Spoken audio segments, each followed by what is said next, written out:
Nice. Good morning, good afternoon, good evening, wherever you're from. This is Dukes on Twitch with another edition of Death and Taxes for Legacy League. Last week not too bad, but just a few changes in the board. Wiltleaf Liege coming into the side in effect to get rid of true names, of course. But yeah, I think it's worth coming back, especially against the Grixis control decks. You don't really think of them as a creature go wide deck, but as I usually take out Swords of Plowshares against Grixis, I do like to have something that kind of sweeps the board, other than Jitte, of your Baleful Strixes, your Snapcaster Mages. And then against like 4-color Loam, they might have something like Lingering Souls or Noble Hierarchs or Dark Confidants. There really is a lot of worthy targets for Holy Light, so pretty keen to see that. Really impressed, especially in paper, for Hallowed Spirit Keeper. For those of you unaware, Hallowed Spirit Keeper has the ability that when it dies, it creates X 1/1 white spirit creatures with flying, equal to X being the number of creatures in your graveyard. So pretty sweet in response to a sweeper, because of course all of my creatures go to the graveyard at the same time, and then it will trigger. So great against things like Toxic Deluge, and even against Grixis decks that really want to start 1-for-1 and 2-for-1ing you, whereas these tokens definitely take a lot to get down outside of something like a Golgari Charm or a Toxic Deluge. But yeah, the rest of the deck is pretty normal. We do have this Ancient Tomb in the main deck, mainly for getting out the 3-drops like Recruiter of the Guard a little bit earlier. It also allows you to play around days on the draw, which is quite nice. And yeah, just for even a turn 3 Palace Jailer or a turn 2 Stoneforge, get Jitte, turn 3 play Ancient Tomb, be able to attack and equip is pretty relevant. Also, just getting down a turn 1 Walking Blister if you want to deal with a Mother of Runes straight away, you can. So yeah, some pretty cool cards in here. A pretty non-traditional deck, I'd say. A little bit too many cards straying away from what I'd call the sort of traditional 75, if you will. But yeah, let's just get straight into a league, because that is why we're here. And I have been craving this all day, as hopefully some of you have. But I would love to be able to click on this, and I'm assuming I know why I can't click on this. Oh, I still have one more match from last time. Okay.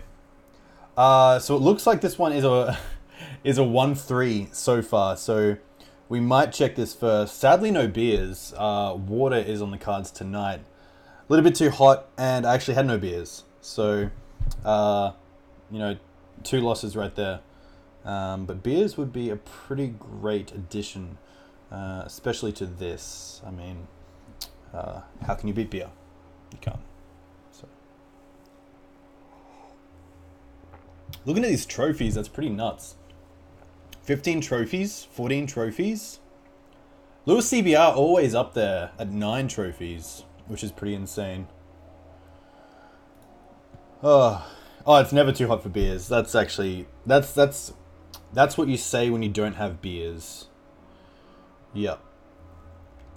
But yeah, I believe I was playing D&T in this league, but we'll have to see how we go. Would be great to get the win and then start fresh with the next one. Yeah, back to running Tomb. I think Tomb's really solid. I think the downside of not running Tomb is just too big. It's just nice to know that you can actually draw it, which is cool. The trophies of the dudes with all the numbers in their name are the same person. Wow. Actually, as in these two, we found the match. So let's just go in and finish off this league on the play, which is pretty great. And with an okay hand. So we have a turn 1 Mother of Runes, and then the option to turn 2 Stoneforge or Port. 3 lands total, which is fine. We already have 1 piece of equipment, which isn't the best, but at the same time, if we're playing against something like a True Name deck, it's great to be able to get something like Batterskull and then also have the sword. So more than happy to keep. Against a deck like Storm, this hand's pretty rough. A little bit too fair against fast combo. Even something like Reanimator, this could just be way too slow, but In the blind, more than happy to keep. Oh wow, I had no idea. That's pretty cool.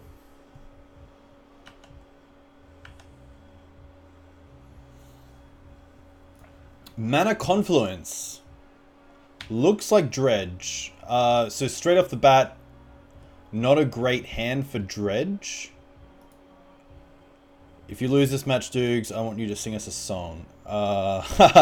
Sadly, it won't be Piano Man because there won't be a song at all. But we'll see. So they've drawn first, which is interesting. So not leaving that around for a Dredger. So perhaps trying to find a Dredger with a pretty good 6.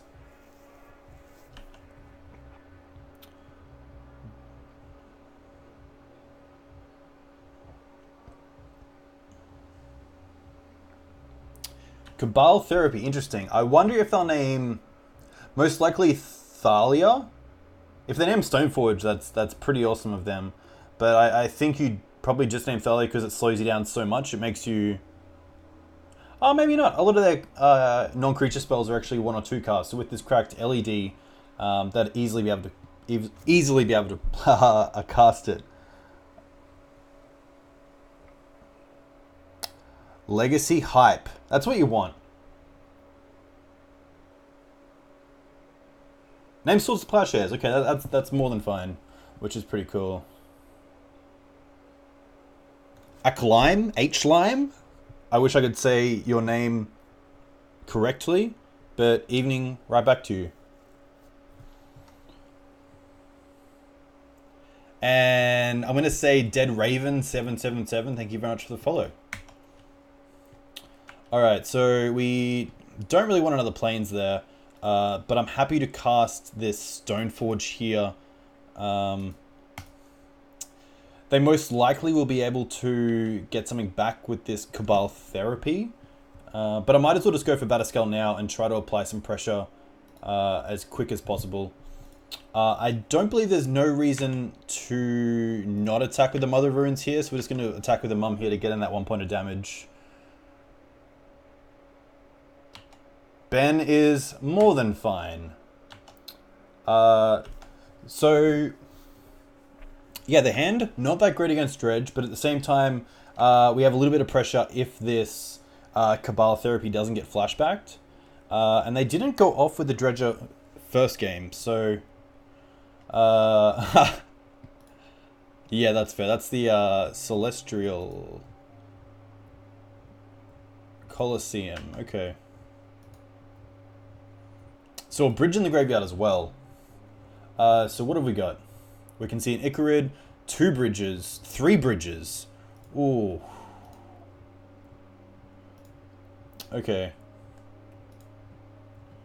So what do we got? 1, 2, 3 bridges. Icarid number 1. A few All Faithless Lootings. Enough dredges for days. So if they do get this Narcomoeba back and name Batterskull, it's going to be pretty rough because I won't have too much to actually sort of grind through these zombies without just losing to damage.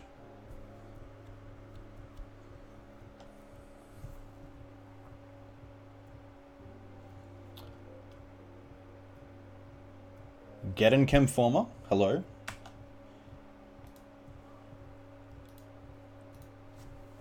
So double Narcomoeba is pretty good.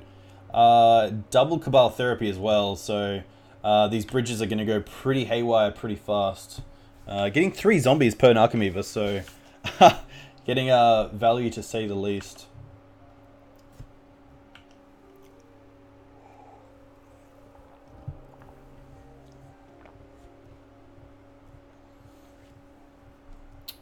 Yeah, even then, I think maybe even my best draw is something like Walking Blister, so I can just play it for free and exile the bridges. But a fast start like this, it's going to be pretty hard.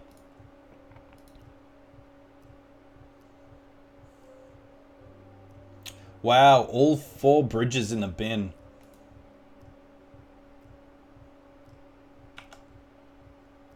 So that is pretty rough. I think my best draw is probably Mirren Crusader and then trying to win on the swing back somehow. Mirren and Sword is 12, So I need to make up an extra 3 damage somehow. 1 if I attack with a Stoneforge through the Mum, but I think I just lose then to the swing back. Right now there's only 16 points, so not the worst. Taking the sword as well, so all my pressure gone. And there's a Mirren. So it's not nothing, but at the same time, yeah, it's gonna be tough to say the least. And I think I really just have to keep creatures back at this point, and perhaps try to draw into something like a Jitte.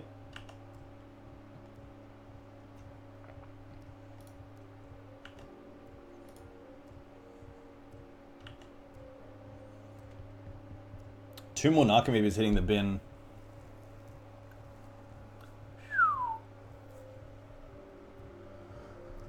But yeah, Dredge, I would say Dredge is usually a pretty favored matchup for D&T.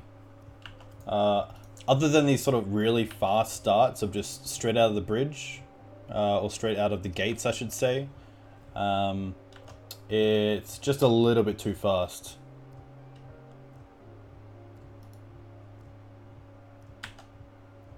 Hey, episode 25, thanks for the follow. 169. 169. Very keen to give away this Stoneforge Mystic, hopefully tonight. That'd be very cool. So naming Palace Jailer, of course, the last card that they know of other than Rishon Port. And in come a lot of zombies. Wow. No attacks, interesting. So what do we get to draw? A Vial, not that great. I don't believe it's worth... So how many zombies have they got? 8, 12, so 24 damage. So I have to block at least 3 to live. You know what, we'll play the Vial and we'll pass. I really don't think much can be done, but we'll see. Especially out of the board, I haven't seen many like sort of graveyard heavy decks recently. Just doing some math, so we have 10 zombies, 12 zombies, that's 24, 27. I can block 3 and 7, so that's still going to be death. Because I can block 3, I can block these 2, and then there's still 10, there's still 20 coming through. So sadly, that's just going to be game. Alrighty, so sideboarding. Love the rest in pieces. Let's bring them over here.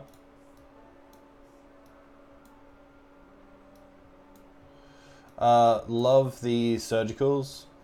For those of you who don't really know, Walking Blister is actually pretty great against Dredge because you can cast it for 0 to kill it, and instantly get rid of bridges, which is pretty awesome. There's not too much that I really like here.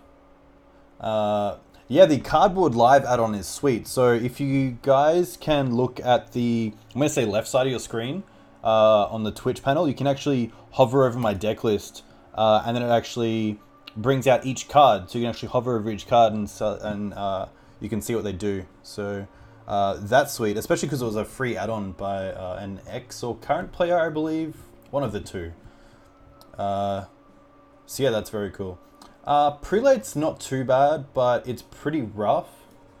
Part's okay, but I don't really care about too many of their creatures.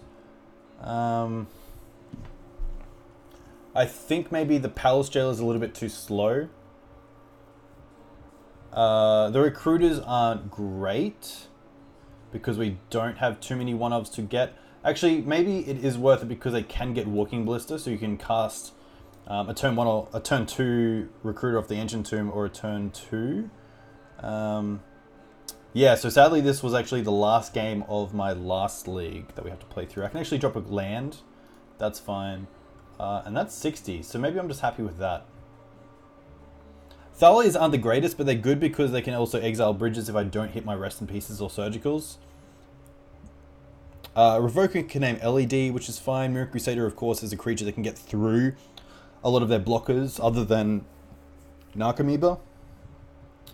Prelate for 1 is pretty good, but it does turn off our swords, our surgicals, our rips. It might be worth just having 1 in, so perhaps it's even worth dropping a Thalia just for 1 prelate to see what they get. We could stop things like Faithless Looting and Cabal Therapy on 1 as well, so yeah, we'll see how this goes. Not really over sideboarding, which is nice. So hopefully seeing a little bit of play in our first hand, which we don't see too much. A lot of 3-drops, which is pretty rough, especially with the double white, as our 2 starting lands are non-color sources. We do have the Surgical as interaction, which is quite nice. And also Wasteland if they keep a land light heavy hand. So I think this this could be a keep if I was quite aggressive. If this was a white source, that would have been pretty great. Because I do have the Surgical, I think it might just get there. So I'm actually going to keep this.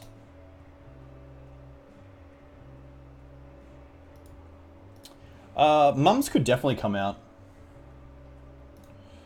So we're going to lead on the Port and pass. We're going to lead in the Wasteland and pass. They can't really play around it, which is great. If they play something like Dark Blast out of the board, Mum's pretty great to save us from that. And just as a blocker to turn off bridges as well is always quite nice. Looting. Okay, draw 2, discard 2. More than fine.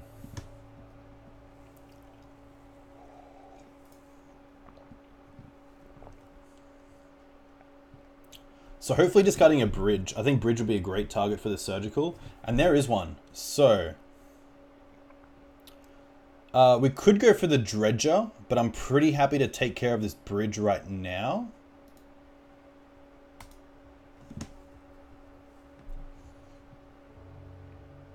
And also see the hand, which is pretty great. It was a very ballsy keep. Okay, so Cabal Therapy, Careful Study, Thug, Wraith. They will most likely dredge next turn, but it's pretty great to see what the hand is. So we might just snip this for now.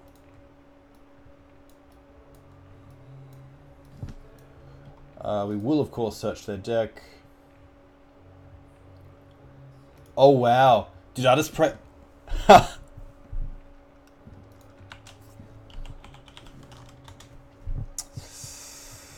Pretty sure I just passed. So there goes our plan of surgicaling their bridges, which is pretty rough. I swear I pressed yes, but maybe I didn't. Which is fine. So they get to dredge in their end step, which is pretty good. Yeah, not my greatest moment right there. We will get to tap them down, which is nice. And because City of Brass deals the damage when it gets tapped, this Rishadan Port is always going to deal them 1 for when it taps them down, which is pretty funny. There's a Narcomoeba, so the bridges are online.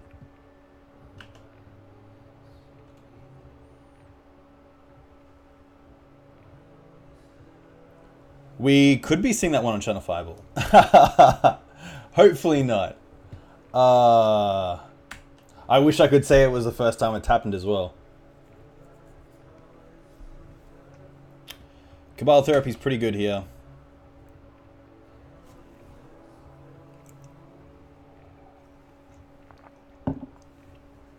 That's the one big thing I love about Paper Magic, is that you can't make mistakes like that. You're never gonna just like surgical your opponent, target a card, and then just pass priority and turn. Or,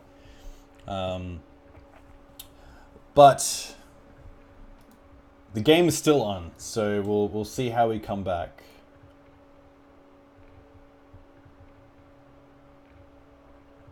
Yeah, it actually is quite ironic, since it was the reason we kept the non-white mana hand. But we will see. We'll see what they got. This is very rough.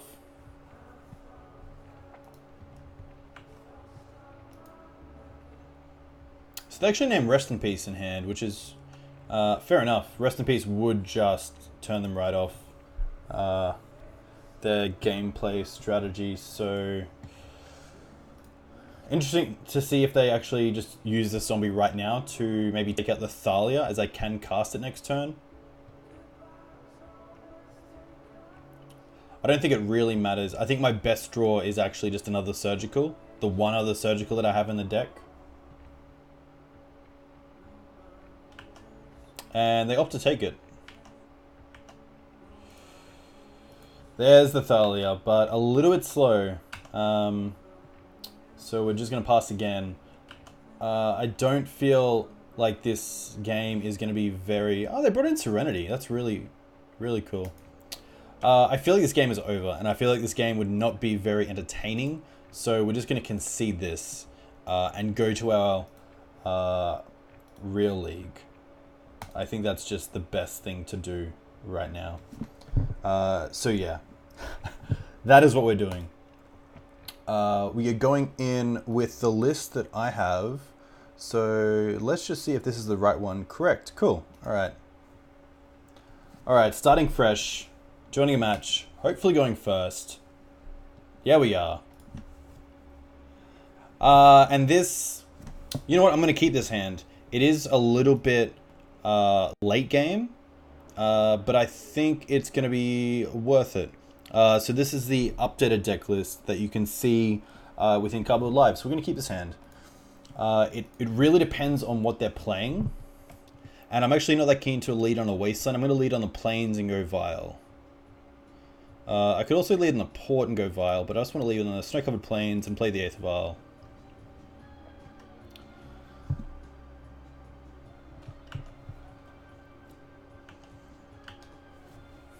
So the Batterskull is pretty dead right now, other than drawing into a Stoneforge Mystic. The Recruiter isn't doing too much either. Polluted Delta Pass does not tell us much, sadly. Love to put this trigger on the stack. Vile to 1, and we're away. So just play this Port and pass. We could aggressively Wasteland their fetch land if we really wanted to, but it's definitely not a play that I would take. Yeah, Gideon's sweet. I just like Whitley Fleege against the decks that are attacking your hand, mainly because it's a card they can't take out of your hand with Thoughtseize. It's a card that actually can give you a little bit of advantage towards Hymn to Turak, K-Command, or Liliana the Veil. Tundra, interesting. Maybe this is some sort of Esper deck and they're going for a Stoneforge Mystic. Baleful Strix. Okay, that's more than fine. And Gideon just kind of... It was good when it was good. I think we just got to attack mana here. Taking them off black so that hopefully they're not a Gomag Angler deck. So I can try to get in the situation where I can just... take them off black sort of entirely and make sure that Gomag isn't hitting the bin or hitting the graveyard.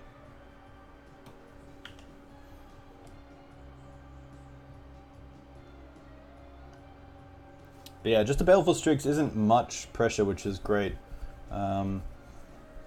Next turn, if we do Recruiter, I might just go and get something like a Flicker Wisp, so I can start sort of churning out some value with this Recruiter.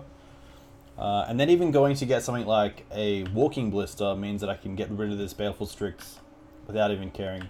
I could even go and get something like Stoneforge Mystic and go and get Sword and Fire and Ice, which could be pretty good as well.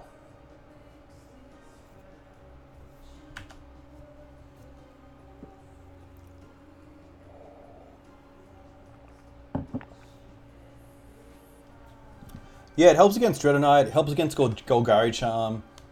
It helps just making your creatures a little bit bigger against the mirror as well if it's there. Bruce, thank you very much. All the best. Hope the family as well. We'll take this file up to 3 because we have the recruiter, which is quite nice. And there's a Flickerwisp, which is pretty nice as well. So we're just going to stay on the Wasteland plan, which has been working pretty well. I could be pretty aggressive and try to like recruiter for a Thalia here, which I actually think is pretty good, especially that we drew the Flickerwisp. I think it's worth here going for a recruiter to see if they'll force, because I'd be more than happy to 2-for-1 them with a Thalia. So we'll put the recruiter in. We will go and get just a Thalia.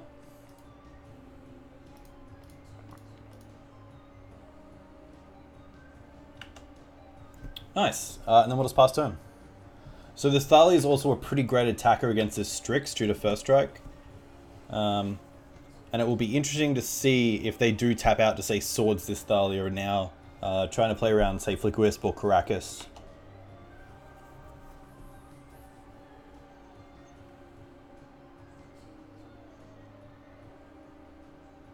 But just another Strix. Interesting.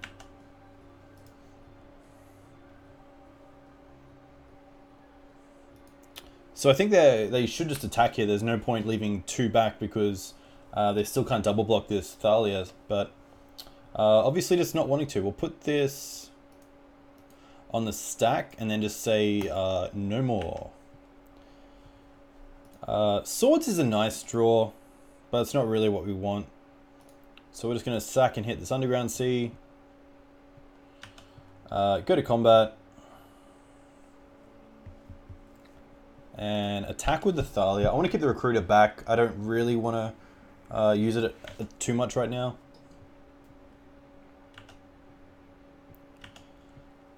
Because we have port and they only have 1 land, I'm happy just to flicker here.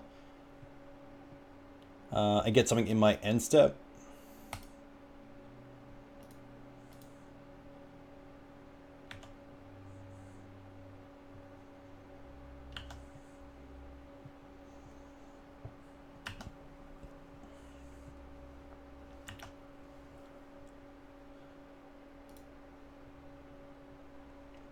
I might just get the other recruiter because I'm not too sure what I want. I could also get the Palace Jailer and just start grinding them out, which isn't that bad either with this sword in hand. So perhaps Palace Jailer is just the key. So let's let them untap and then see what they have in regards to land drops. Could definitely get Stoneforge as well, but I think that if I'm going to use the swords on a Strix, and then use the Palace Jail for the other one, I don't really need Stoneforge right now. My clock's good enough, which is quite nice. Wow, and no land, so going to discard, which is pretty rough.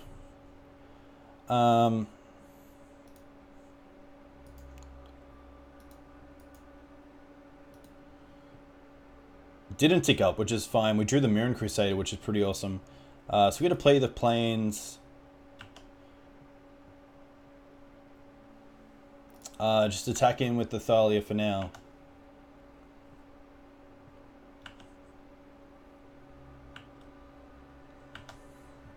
And then just pass. Pretty far up with us.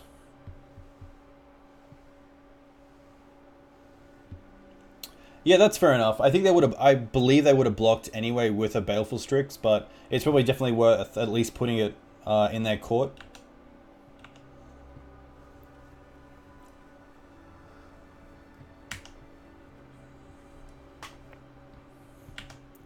Still no attack, which is pretty good. So here we will definitely drop in this Mirren Crusader.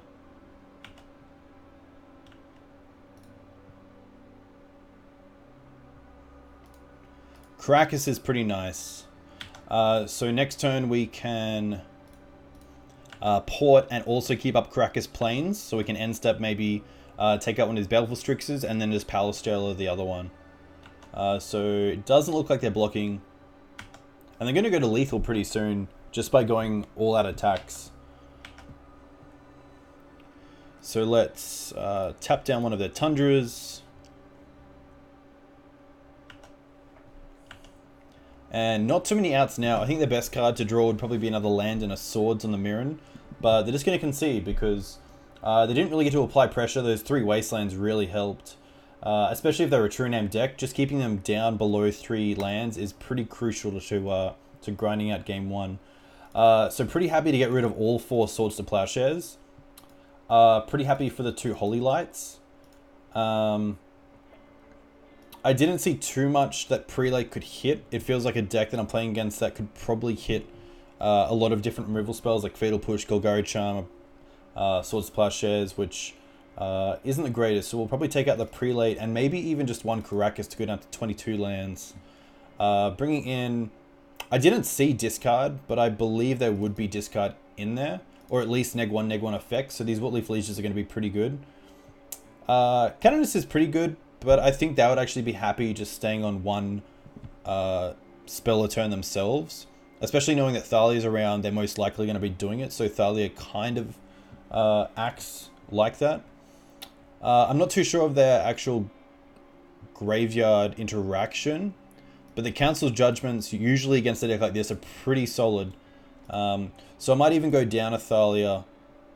And just leave the deck as is.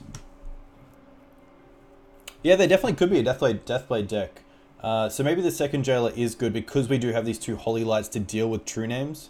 So if they are a true name deck, of course, Palace Jailer doesn't stand to be the best. But I'm willing to take the risk here. And maybe just go with this. So we'll submit this and see how we go.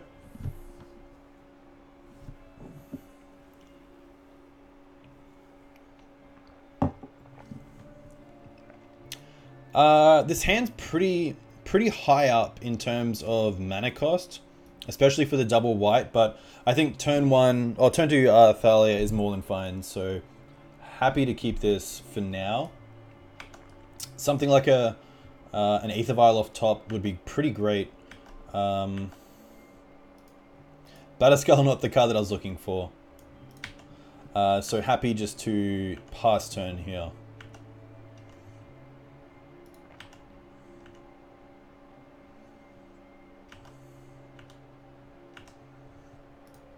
So perhaps holding up Counterspell, which is interesting. Not sure that'd be a Counterspell deck, but if they were, I'd probably be happy to throw this Vial into it rather than the Thalia. So we'll lead with the Vial.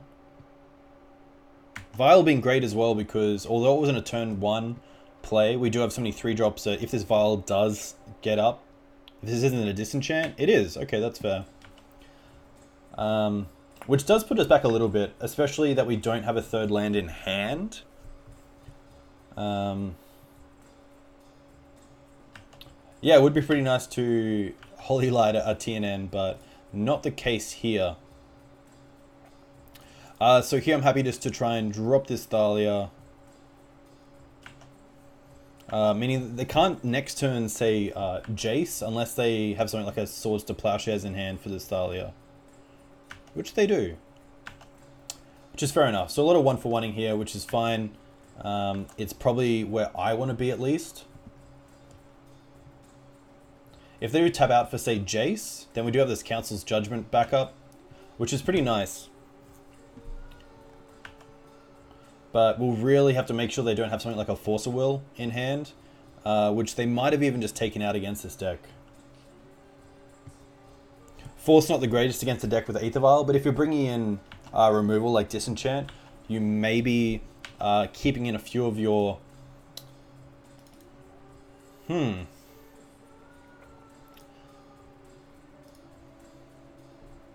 So I have the option as well of Flickerwisp a land to port in their turn.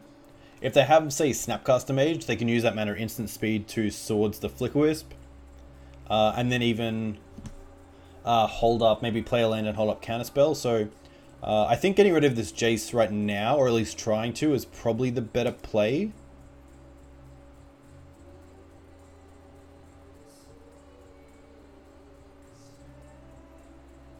They are thinking, so that makes me think that they do have a force, which they do. So we do still have Revokers in the deck as well, which is quite nice, but yeah, this Jace could just be a little bit too much too early.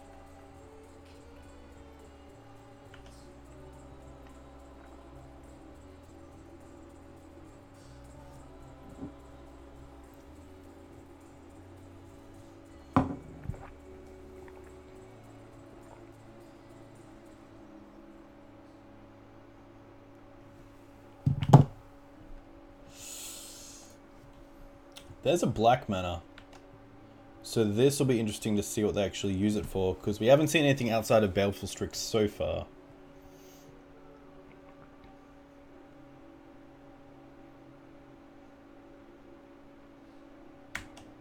Mentor, interesting.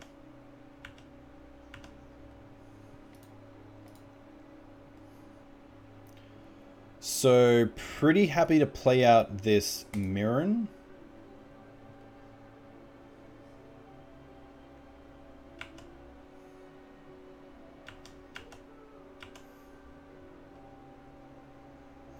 And then if they do have Snapcaster, there's no point tapping down the white because they can just use it to swords. So I'm actually inclined here just to try and take them off black, because if they do want to use this mana, then they'll have to use it for the Snapcaster into the swords.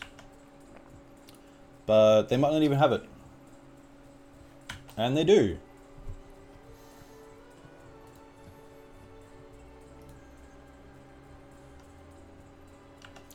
So Snap into Swords is pretty good.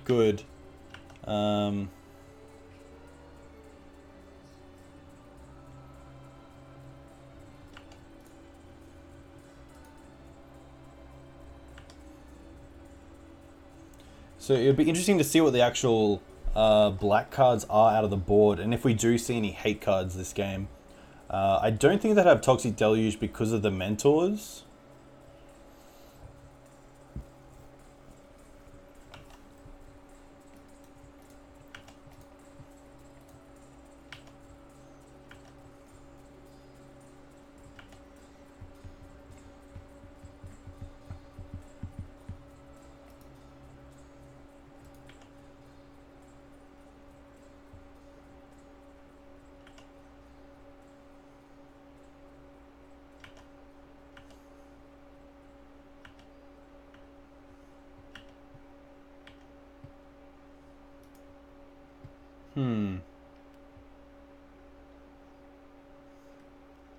So I could try and play Thalia and then try to flicker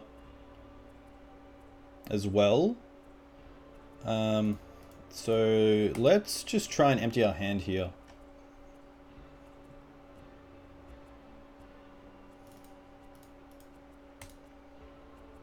Most likely just getting rid of a token.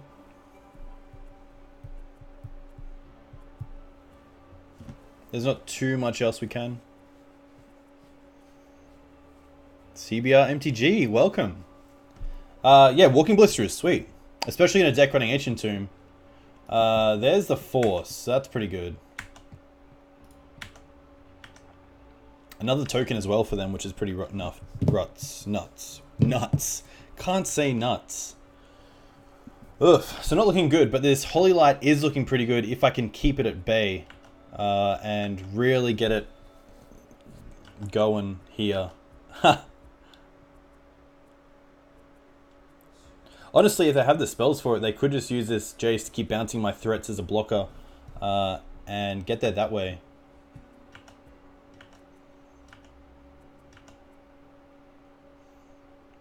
Interesting to brainstorm now and maybe not even, say, attack and see if I block the Mentor with the Thalia and then use the Brainstorm. But we'll see how this ends. They do have 4 cards in hand. 2 cards, sorry, with the Brainstorm. I have not played Soldier Stompy, but I'll definitely be open to it. There's an Edict, which is pretty rough. I will sack this Thalia. Pretty rough as well, knowing that we don't have Swords to Plowshares in this deck as of yet. Just one card in hand, so we get to deal with a lot of these creatures next turn, which is nice, but it is looking grim. So let us try to cast a Holy Light. If they do have a 1-mana spell, they can just cast it and boost up their guys, which they don't. Ah, it's non-white, of course. That's pretty bad. That's pretty bad against tokens because they are white. Don't know how I didn't catch on to that. So Wilt Leafs are going out. This isn't much of a discard deck. The swords are most likely coming back in, so we'll bring in 2 swords. They are a Snapcaster deck, so perhaps it's more the Canonist that I want over the Surgicals. We're at 61 cards. I can actually probably take out a Crusader and just keep 1 Crusader in. The Holy Lights actually aren't that great in this matchup. We might as well just keep in 3 swords. Jitesh, that is not a punt. That was just an insight and a concession. So I'm not too sure where you're going with this punt stuff. What else do we like? I actually kind of like Prelay just on 1. Which does go against our swords, but I think if we have Prelay on 1, we're doing pretty well. And on the play... Yeah, I think this is pretty good. I think I'm pretty happy with this deck right now. So we'll go ahead with this. Will Jitesh be making an appearance at Eternal Weekend? No lander. Got a mulligan. 1 lander with Vial. Not the worst. With a land on top, we'll keep this. So we'll play the Plains and we'll play the Vial. Hopefully won't get countered. Oof, it is getting countered. Pretty rough, but we do have this land to go into turn 2 Thalia.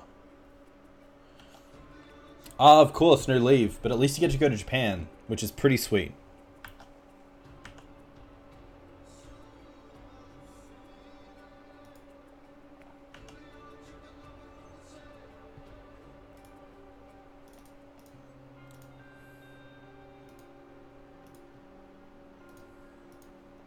Ponder is fine.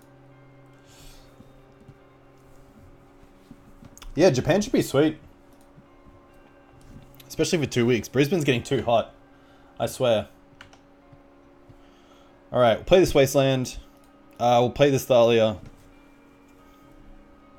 It sticks, which is nice. They might have Swords to Plowshares, which isn't. And of course, playing this Wasteland might just make them fetch for a basic Plains. They don't. Interesting. And I don't believe they would be a Fatal Push deck. The second Vial is actually quite nice. I could just run out a Mum, but I'm pretty happy to try and get this Vial online.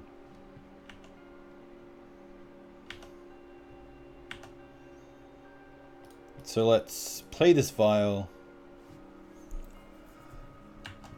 and pass turn.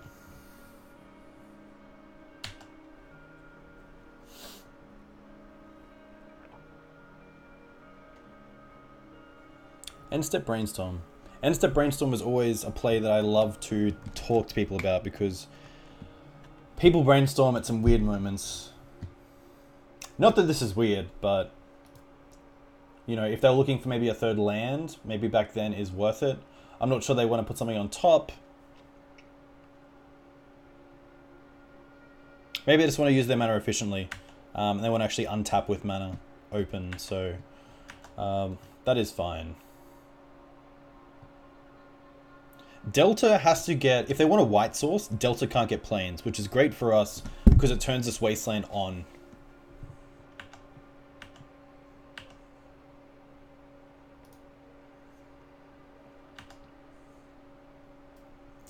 If they do have a Diabolic Edict, I'm pretty happy to throw a Mum away at that. Because I do have the second one. So let's play this port. Go to combat.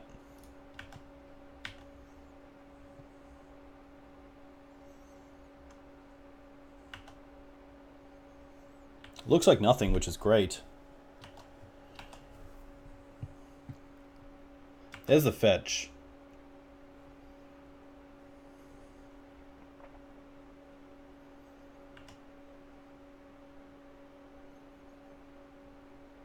And there's the edict. So I feel like this Thalia is going to be hitting them pretty tough. A lot more than a mum. So pretty happy just to throw away a mum here.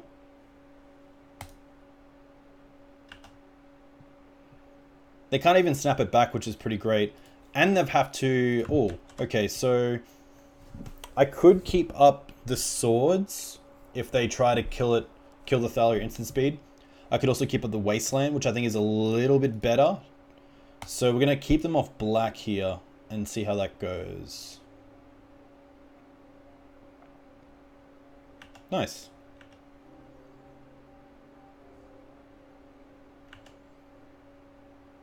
Wow, no land drop.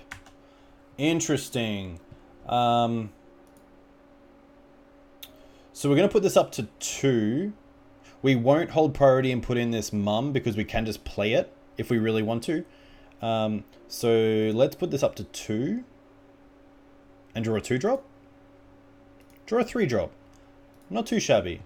So again, just going to combat. Playing the beatdown and the control deck at the same time. Ladies and gentlemen, death and taxes. So let us just play this mum out, hopefully.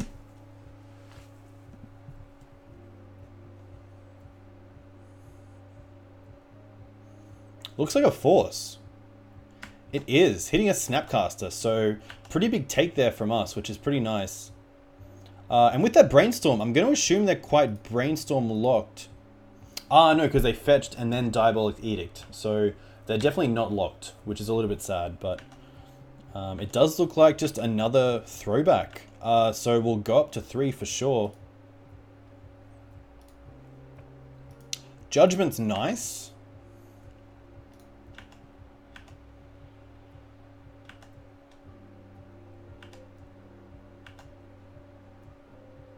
I feel like Prelate on 1 off the Vial is just best here. It turns off their Ponders, their Brainstorms, their Swords to Plowshares. It turns off Snapcaster Mage into one of those. It does turn off our Swords, but right now that's not really an issue, so... I am playing music right now. It's not on for you. Sorry, I know that... Yes, I am playing music. Just, lightly. So we will put in this Prelate, and we'll just name 1.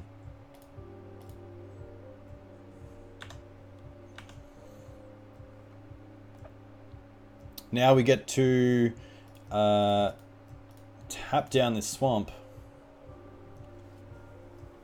Slowly get there. 2 mana. 2 mana. They can't cast a 1 mana spell. I think that's what they're trying to do. So it looks like Prelate on 2 is really nice. We'll put this on the stack, but of course we won't go up anymore. Now, do we draw a Flicker Wisp? We don't, which is fine. I was going to say if we Recruiter for a Flicker Wisp, we can then attack with the Prelate, because I don't want to attack with this Prelate into a Snapcaster Mage as an Ambush Viper. But I also want to use the Port quite effectively, so I think I just want to attack with the Thalia.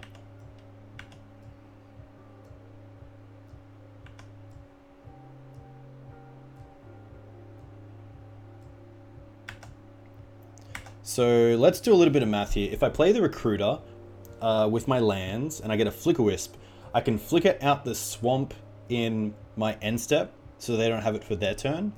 And then I'll have 3 power in the air, leaving them at 3. And if they only have 1 blocker, then they can block a 2 power spell, sorry, a 2 power creature like Thalia or Prelate. But then 2 plus the 1 from Recruiter will equal the other 3. So I believe here I just want to try to force this Recruiter down. Don't care about Port here. Get a Flicker Wisp. Go to my end step.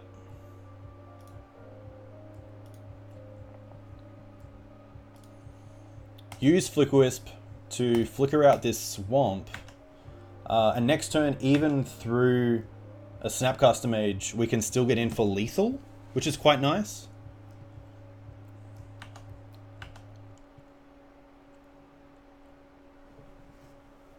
I did the math, which hopefully works out.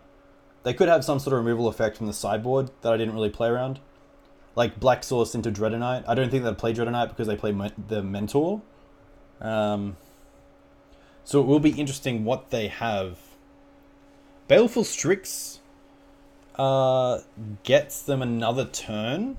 Not if they fetch, though. But if they play Baleful Strix, get a Swamp back, they could also play a Snapcaster Mage, but they got nothing. So we get there, which is really nice. So 1-0, which feels good. But, of course, we're a long way from the 5-0. Oof. So, opponent there really missing a lot of land drops. Game 1, because we wasted them out. And then game 2... Game 2 was pretty rough. Game 2, they had a lot of interaction. Disenchant into Swords, into Jace, into Mentor, into Snap. Just... I can definitely see why that deck can really grind out, but it just doesn't seem to be like a popular color scheme right now. You don't see many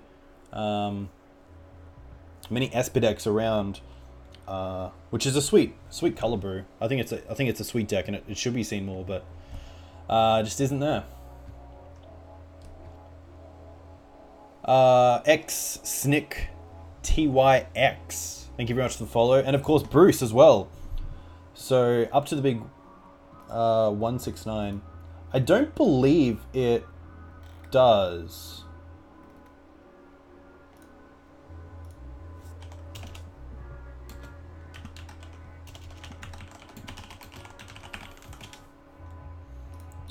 I don't believe it runs TNN. It could. I mean, if it's just... It didn't look like a Stoneforge deck. It looked more like an Esper Miracles type shell. Or just Esper Control. I think it was just Esper Control. I think we'll leave it at that. Because we didn't see Stoneforge, which would really push you to play things like maybe Lingering Souls and True Name Nemesis. But just... Yeah, only really seeing Snapcasters, Mentors, Baleful Strixes. No Gomags. No sort of late game effects. I think a lot of people that want to run Esper just have the reasoning of why not just run Grixis, which is pretty lame. It's kind of that whole why not just run Deathrite kind of vibe. But Egg3T, thank you very much for the follow. Alright. On the play, which is very nice. No lands, which is not nice. Wow. Really not the greatest hand, but we're gonna keep it. I don't really want to go to 6, and right now I can cast all the spells that I draw, which is really nice. I have no idea who Ollie Raid is, sadly. Not sure what they're usually on, if that's a thing.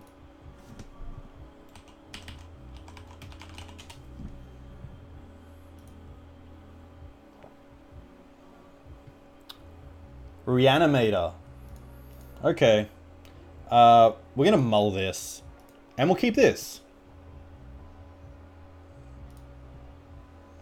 Wasteland to the bottom. There's a Chancellor, so we'll play this Caracas and just pass turn.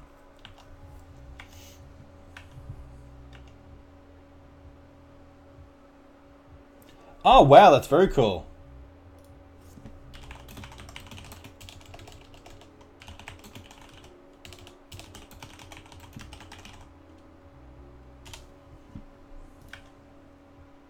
Kept a no-lander? Wow. Interesting. Let's just play this port and pass. That's very cool. So the second crack is really not where we want to be.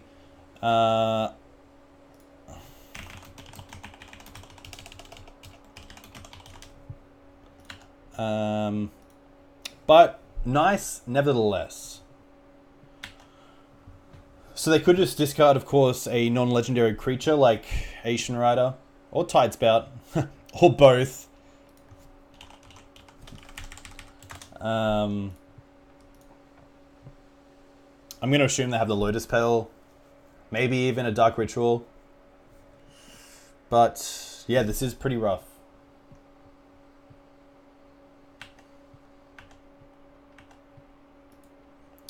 There's a Thalia, which I think is worth playing. We'll need to pay for it, of course, so we'll pay the 1, let it down, and then pass turn. And hopefully even just try to keep them off mana from reanimating these spells. But we might not be so lucky if they do go to reanimate. And they do, which is quite nice. Hitting the Thalia makes a lot of sense.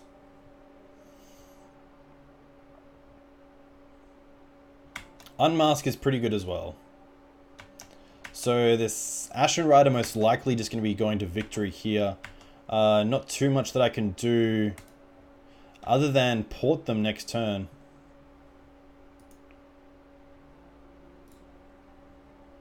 So I can Swords it.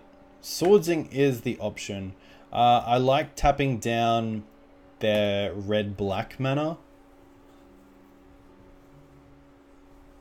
I think the white's most likely just for sideboard cards.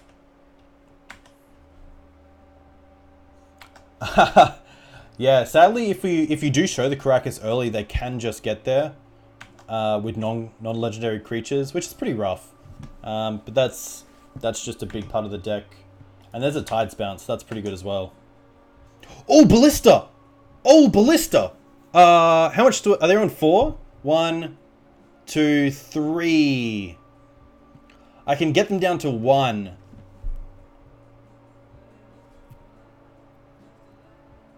I can get them down to 1.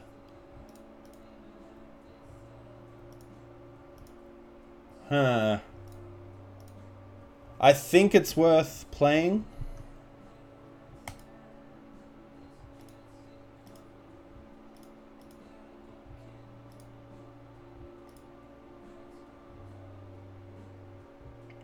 One, 2, 3, 4, 5, 6. So I can't actually use double Ballista to put extra mana into this. So we'll just cast this for 3.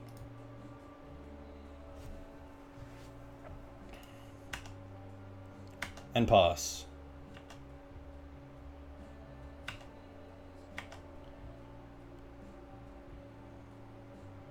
They can't even bounce it with the Tidespout because I can just hit them and then hit them again.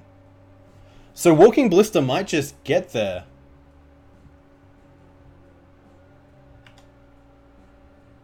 No blocks.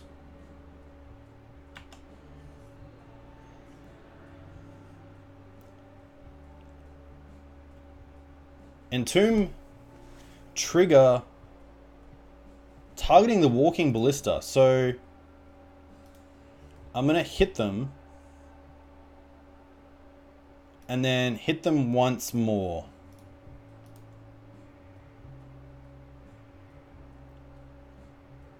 So unless they get Sire of Insanity, I think that's the only way they can make me discard. So I don't want to kill it here. I want it to bounce, so that happens. They get to Entomb. Can they get something to get rid of this Walking Ballista? Cabal Therapy! Ah!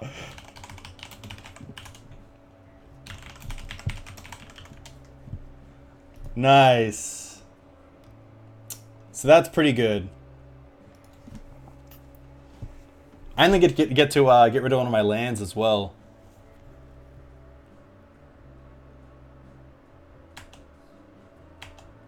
Wow. Oh. That was cool, but that was really cool. So they're down to 2. So what can I do? I can draw into Palace Jailer. I can draw into a removal spell like Swords to Plowshares. Mother of Runes just doesn't do it. But we'll just pass turn. We'll see what happens.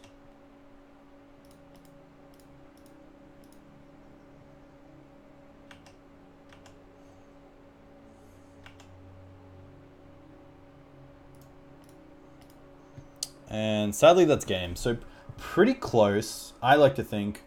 I like taking out the Stoneforge package here. I like the Rest in Peace, I like the Canonist, I like the Path. I like a Judgment.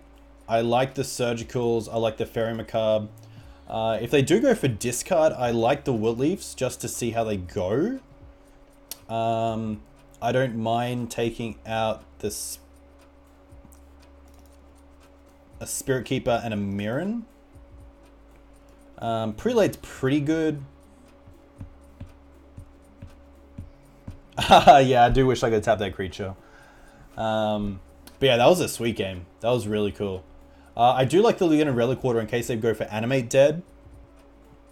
I don't really like going down on lands, but at the same time, we are playing a pretty low curve deck. Could even go for the second Palace Jailer. Yeah, definitely could have Sneak in the board. So perhaps that's why Surgical is going to be really good to be able to see what they actually boarded in. Can probably drop down to 2 Flicker Wisps. And perhaps even just go down on a Plains. And just go with this deck. So let's just submit this. Would love to play first. And this hand's sweet. We will keep it.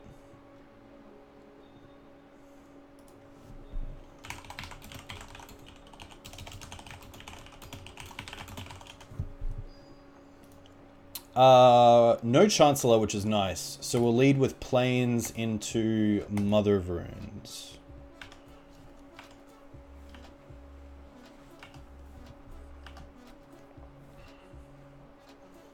So really hoping not to see an Unmask into Reanimate. That would be pretty rough. Hopefully using the Surgical this turn.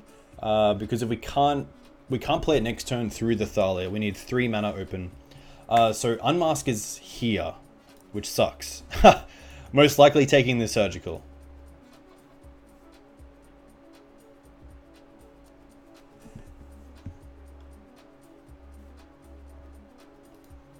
Exiling Exhume. Okay. Taking the Surgical. There's a Petal, which is pretty rough.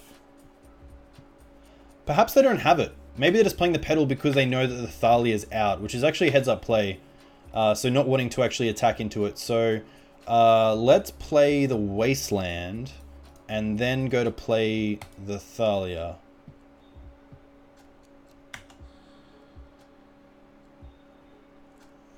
Interesting to see them fetch. Perhaps going for an Entomb, and they are.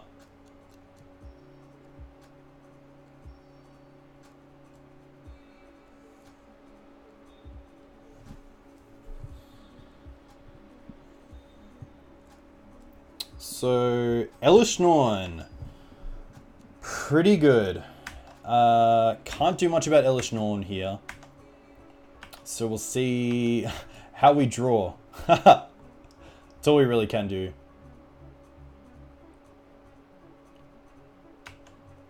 There's a Ritual for 3. This could just be an Animate Dead. Okay. So we have a few more outs to Animate Dead, which is nice. But they aren't going to be... I kind of want to keep this Plains in hand because he hasn't seen it in case he's written down Snow-Covered Plains. There's not too much that I can do here. I can't bounce the Animate Dead or the... I could bounce the Elish Norn, but it comes back as Elish Norn. If I bounce the Animate Dead, that just retarget the Elish Norn. And the Flicker Wisp dies. So let's just really just hold back for now.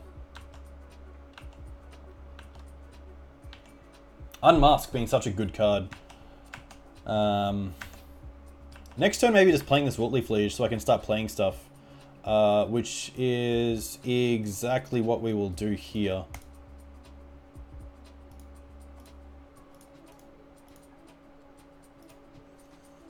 It does allow us as well to play our creatures, which is quite nice.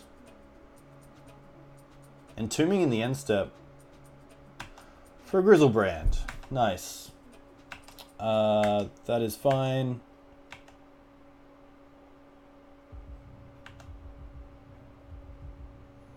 No attacks.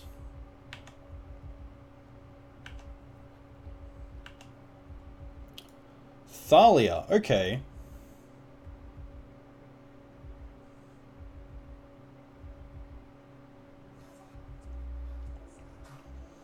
So, what can we do? I think the best play is to play Thalia. Ah, it doesn't. Yeah, of course, because neg 2, neg 2, neg 1, neg. Yeah, +1/+1. That's a mistake. Just got to throw it back. Keeping up Rishadan Port.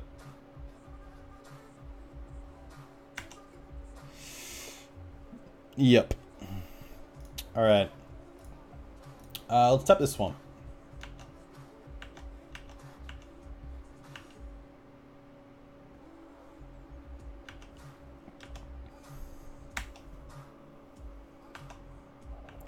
Just show me like a Caracas or a removal spell. That would be great. Especially with Vigilance, this Elishnorn one is just doing way too much. A fetch here isn't good, because a fetch usually means that Grizzlebrand is coming down. This could be a Faithless Looting, which isn't too bad, because I do get to Wasteland this spell. Or this land, sorry, which is quite nice.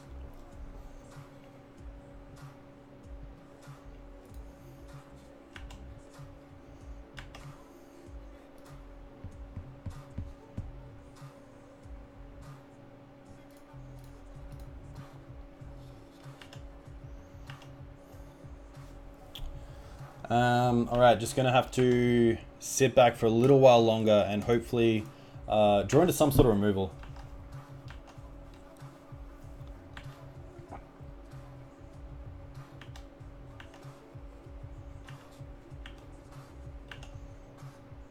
Caracas! There we go.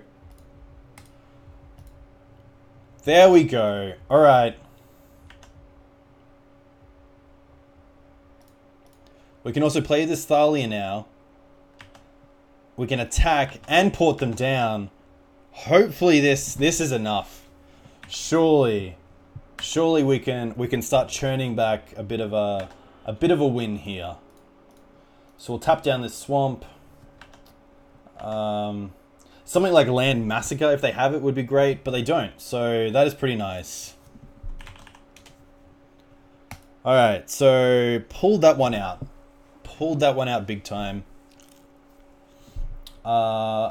Nothing really to change here. I think this is still a pretty sweet hand, so we're going to submit it and just go back to back. Hopefully.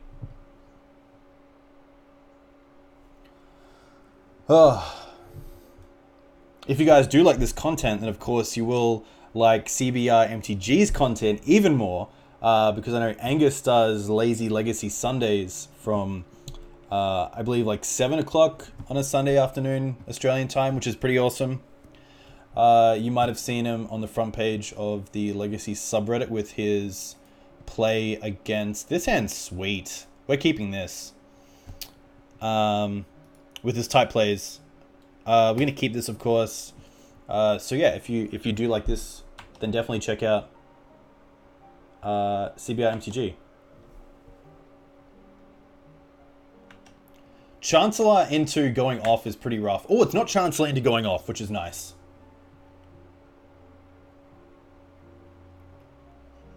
Hopefully, we'll see. Don't play Lotus Petal. Okay, okay. That's nice. Oh, and a path. So we get to keep up Caracas and hold up Surgical on Chancellor. Hopefully. Yeah, and actually, I got to do a collab with CBR MTG. Thoughtseize? Come on. So I think in response here, I have to just hit the Chancellors.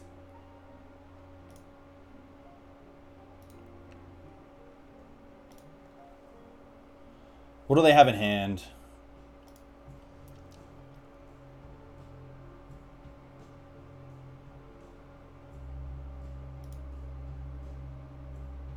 Entomb, Faithless Looting, Reanimate. Okay. So we'll take this one. We'll take this one. We'll take this one.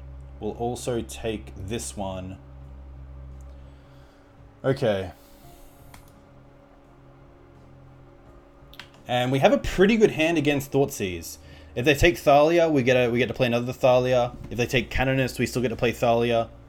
So a pretty strong hand right now. Obviously can't take Witley Fleege. Can take Witley Fleege, but probably won't take Witley Fleege.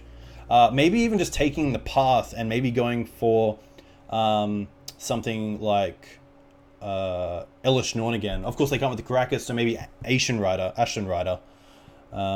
Thank you for letting me actually extract this time.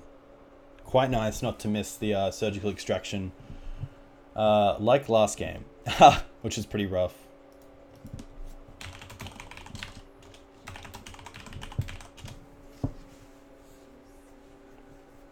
But yeah, this Ollie guy is very cool.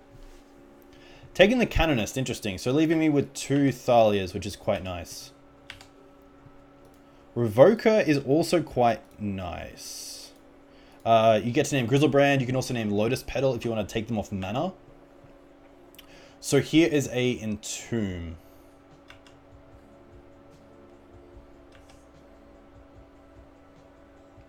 To be fair, Ashen Rider also takes me off white mana if they hit the Caracas, which could mean this path gets turned off. Archetype of Endurance. Oh, shit. I think I brought in Council's Judgment, which hits Archetype, but not much else. It's a 6/5. They do go to 8, so... There's a Palace Jailer, which doesn't do too much. But here, I don't mind playing out this Revoker. I could name Lotus Petal. I think I'm just going to name Grizzlebrand.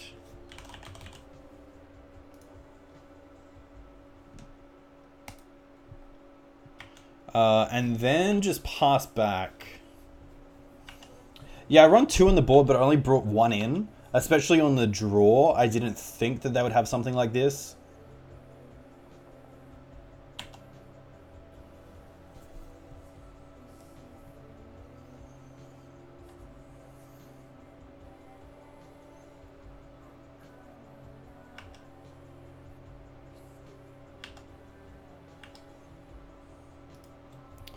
Another 3-drop, just not good enough. And I feel like this Wasteland is just so much better for me than it is for them. But maybe it's actually worth... Maybe it's worth attacking him with both creatures. And then just playing the second Thalia.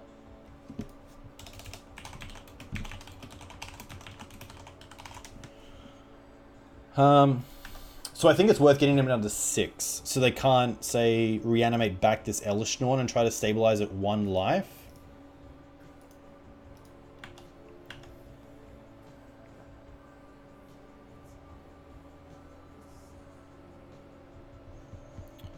Interesting.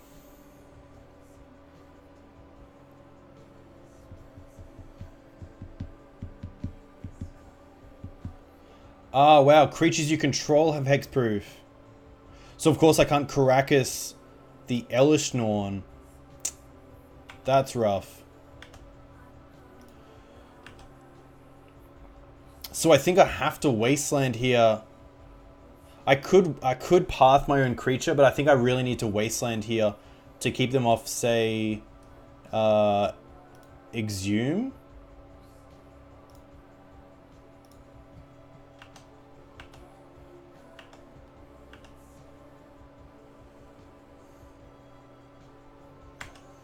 There's a looting, which isn't great.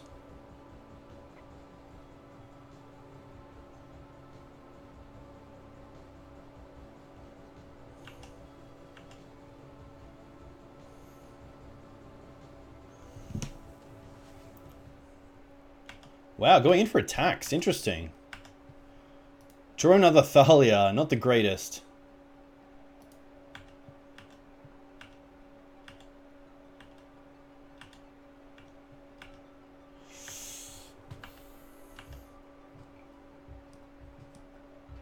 So Archetype could just be too much for me.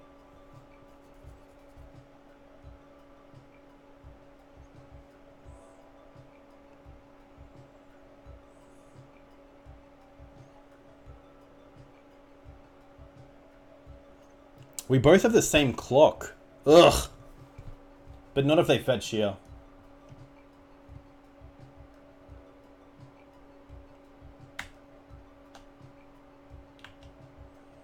Yep. And that's game.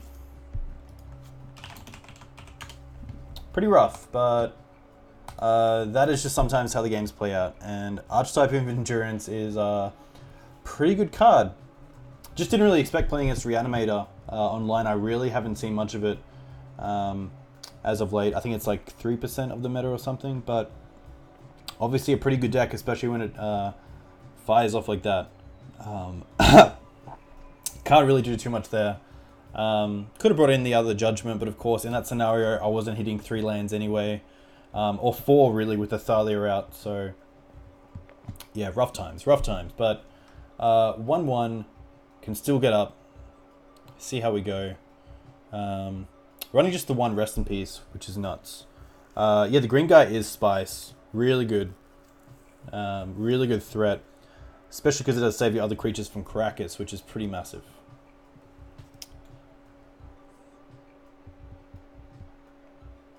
Yeah, he did. Seemed like a really nice guy. Really chill. So on the play, hopefully turn 1 Vial would be great. Haven't really seen too many turn 1 Vials yet. Ask and you shall receive. Sure. We would love to keep this hand. Turn 1 Plains keeps us away from getting wastelanded. Swords for removal is pretty nice. This could just be Reanimator again. Hopefully not.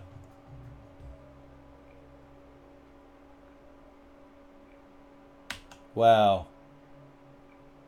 Is this just again?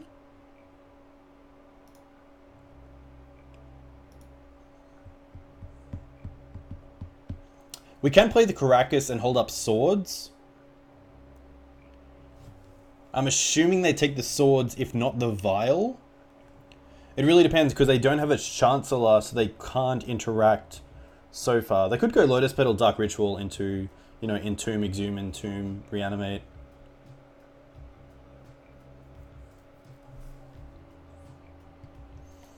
Just going to move this over here. Going to move this way over here. Move this probably way over here. Move the Caracas to the front. Move the Vial to the front.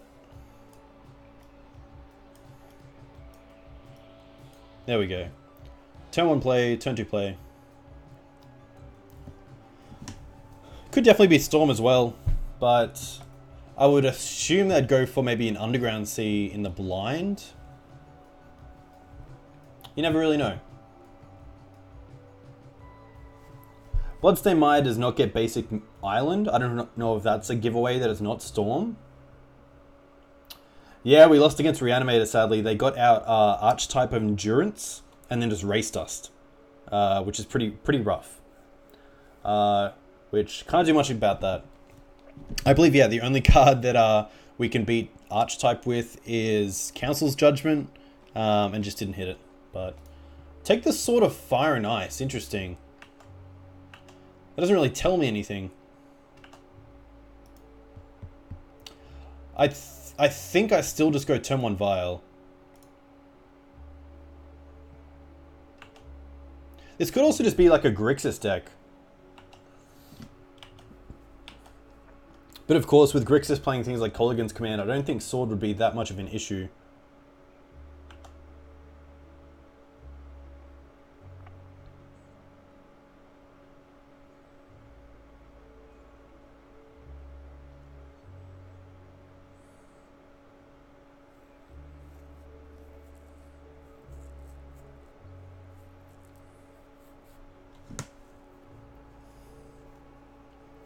Getting a basic mountain?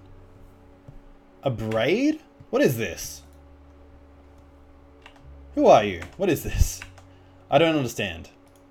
We'll play a Thalia and we'll pass. Don't have too much else to do and don't really know what this deck is yet. Main deck a braid. Could be a hedge and this could just be Reanimator again, but really don't know what this is yet. Stitch's Supplier. Okay. So some sort of graveyard deck. Maybe one for CBR MTG to take. They know about Thalia and Swords, so I don't... Oh, Undiscovered Paradise. A great card because you can add 1 mana of any color, and then during your next untap step, you may untap your permanents and return it to your hand. So this card plays around back to basics really well. Which I've seen in a few lists, but I'm not too sure what this deck is yet. But I guess we'll find out pretty soon.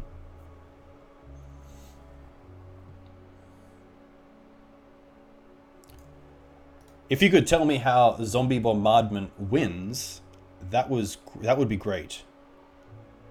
Carrion Feeder.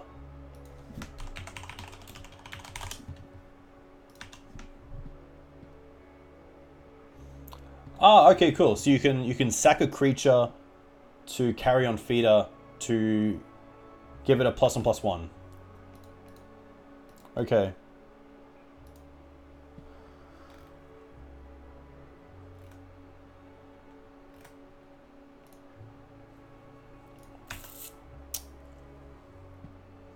Lingering Souls. Okay, this looks like a really grindy deck.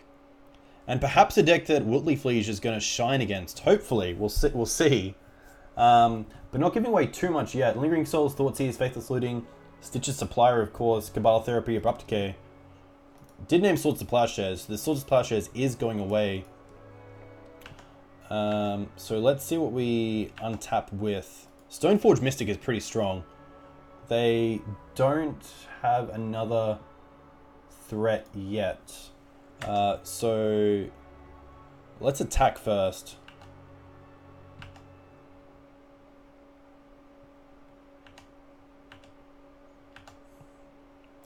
Yeah, so I'm thinking with this Stoneforge, the best bet is probably going to be just Jitte. To get blockers out of the way and just try to get through a lot of this mess. But it'll be interesting to see what the rest of this hand is, because right now there's no real threat. Lingering Souls in the graveyard needs another land to get flashbacked, and that just leaves them with 3 1/1s. So they're really going to have to try to draw into something here, like Carrion Feeder if they have it. But loving Undiscovered Paradise and Legacy, and Stitch's Supplier, such a sweet card. There's Cabal Therapy, okay, that's pretty good. And of course, with this Stitch's Supplier, of course, you can also take some cards out. Name's Jit, which is fair enough.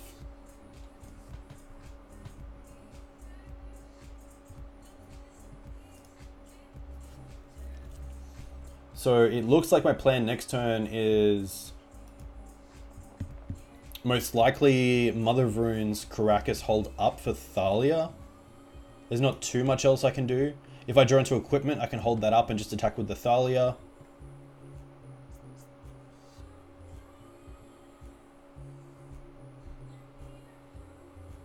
Sanctum on 2. Interesting.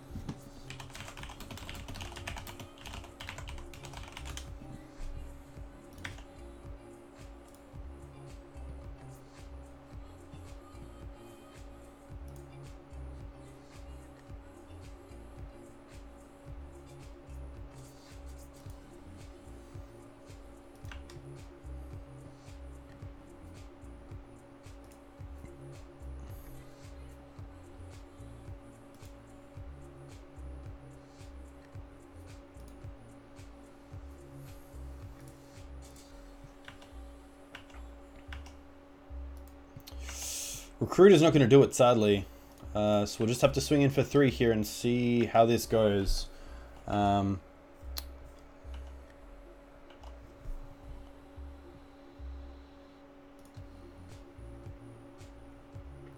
But yeah, Bridge from Below, Zombie Bombardment. 2 Lingering Souls now in the graveyard.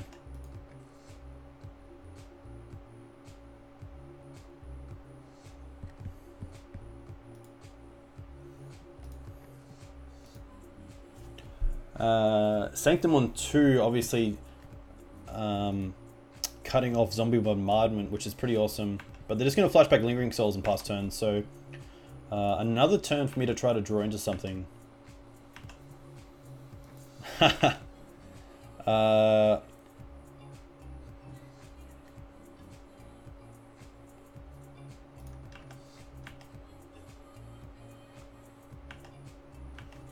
Not that keen to trade the Stoneforge for just 1 spirit.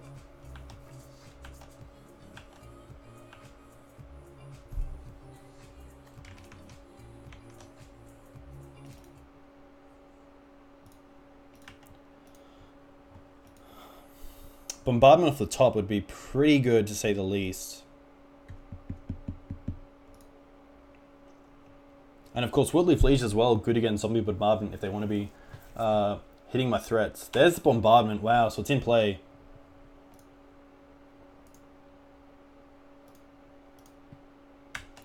And there's Carrion Feeder.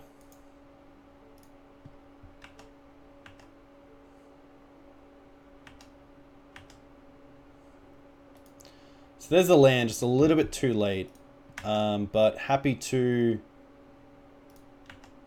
attack him with the Thalia.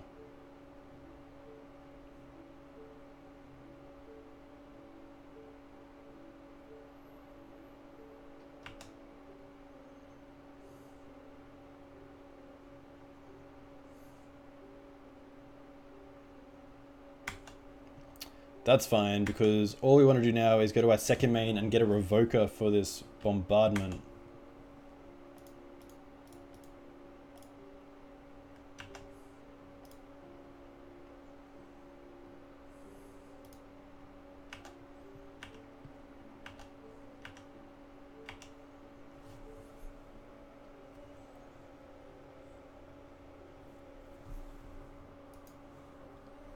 Always cool to see these decks in Legacy. I mean, a lot of people can easily just go towards Miracles or Grixis Control or Death and Taxes or Sneak and Show, but when you see decks like this, it really, you know, you really appreciate the amount of cards that are in Legacy and cards that you can choose to play with. Goblin Bombardment and Carrion Feeder, not a card that I've played, not cards that I've played against yet. Yeah, another Cabal would be pretty rough. But yeah, CBR MTG, I think this deck would be very cool for the stream.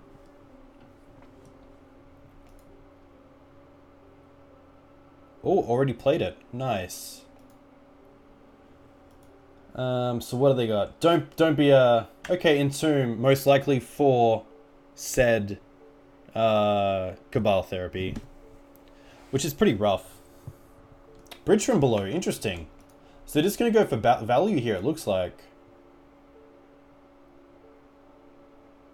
Bloodghast, okay. Bloodghast pretty sweet as well with the Undiscovered Paradise.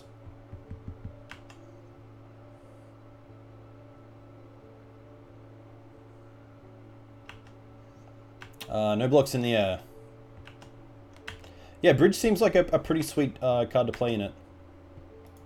Wasteland's interesting. So, what do we want to do? I think we want to play the Revoker first. Name Goblin Bombardment.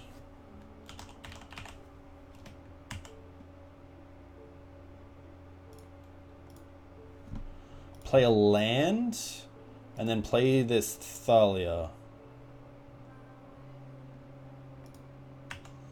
Because these creatures can't block, I'm pretty happy to attack in with these two. Can't block, can't block.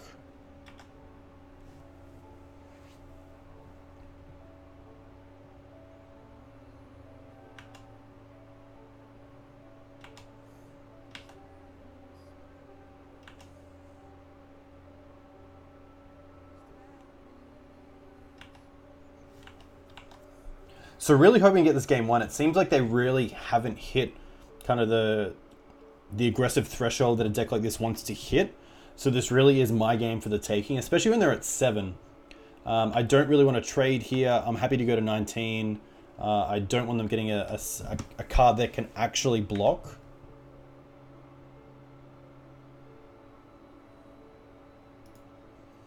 Ah, of course, but you can sacrifice it with the carrion feeder, which is quite interesting.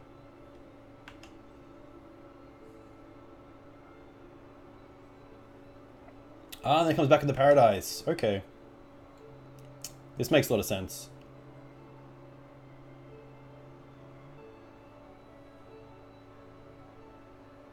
And Lingering Souls. Okay. And a second carrion feeder. Jeez.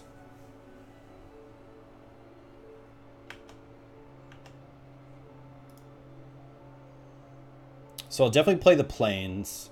I'll definitely hit this Undiscovered Paradise.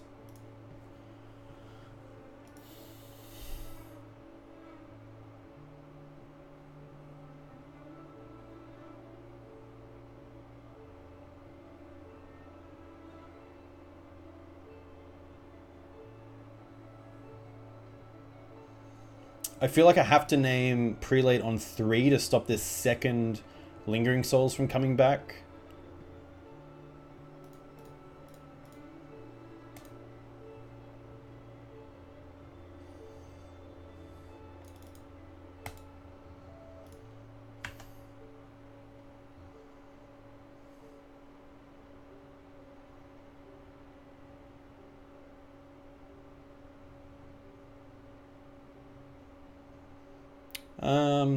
Do I want to attack? I think I just want to take them down once, and of course, if I get rid of the bridge, I get rid of the bridge, which is pretty awesome. They can also block and then sack just to get a zombie. Rip seems really good. Surgical seems great. Fairy Macabre seems great, which I believe I have in the deck. There's definitely a few key cards that I can play in this deck. Not going for the end step bridges, which is pretty interesting. And if they are pretty switched on, I think they might start sacking creatures to both feeders instead of just... I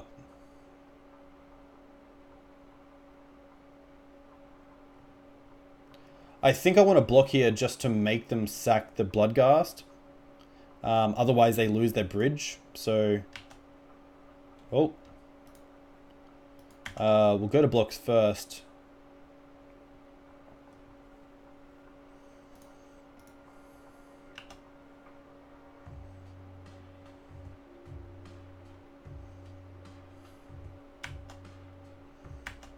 They're going to get their 2/2. I'm really looking for something like Mirren Crusader, even though it doesn't get through these spirits, which is a little bit annoying.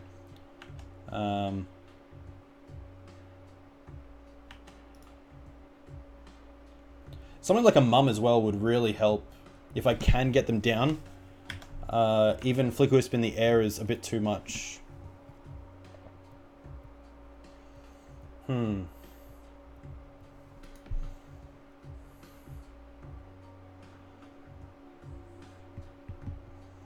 So I attack with a Prelate. It gets rid of the bridges, or the bridge, but not the Lingering Souls, which I think is good enough.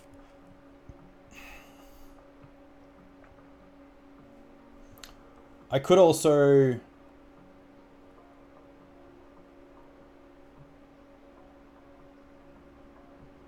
just try for 2.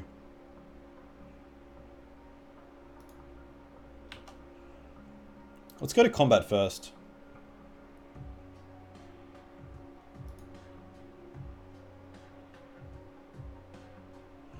So let's just be clear. Whenever a non-token creature, so 1, 2, 3, 4, 5 is 10, 6, 7, 8. So I think I'm happy at attacking him with both.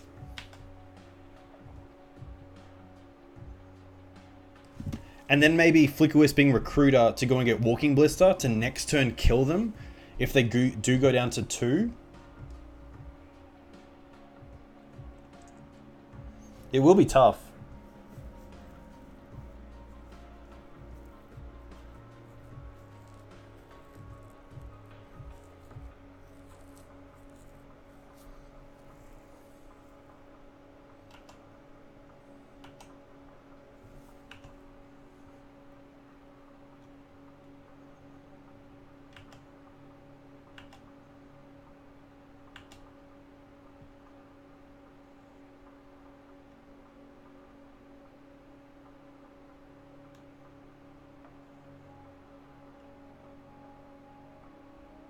So they will block. Okay.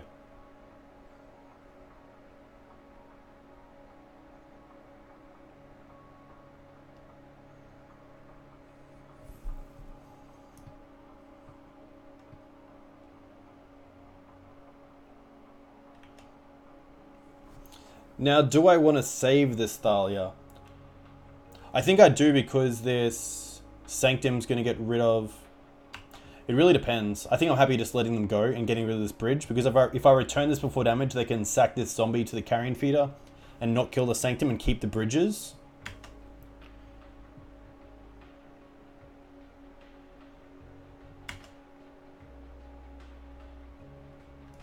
So I think now I have to play the Mirren just to keep the carrion feeder at bay.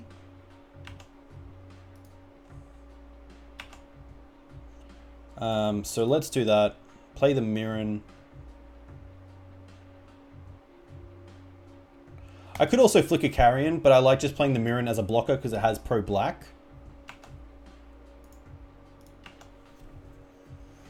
This way they also have to keep back a zombie, or else I might just be able to deal lethal next turn if I have something in hand like a sort of Fire and Ice if I draw the land, which, I mean, is a bluff, of course, but they're... Another Lingering Souls, pretty good.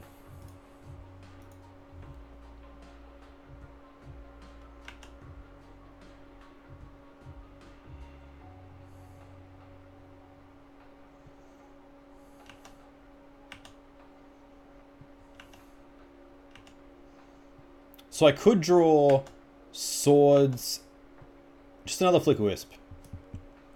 Not the worst. So we might swing in with the Mirren first and see what happens.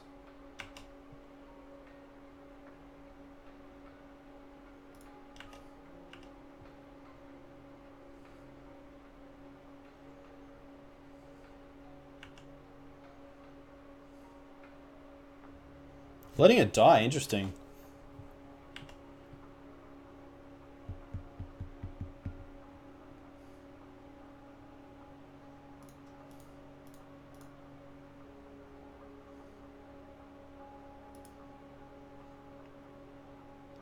If they draw removal for this Mirren, this carrion feeder can take over.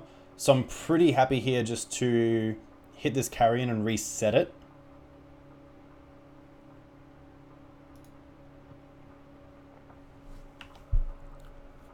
Just as a sort of in case.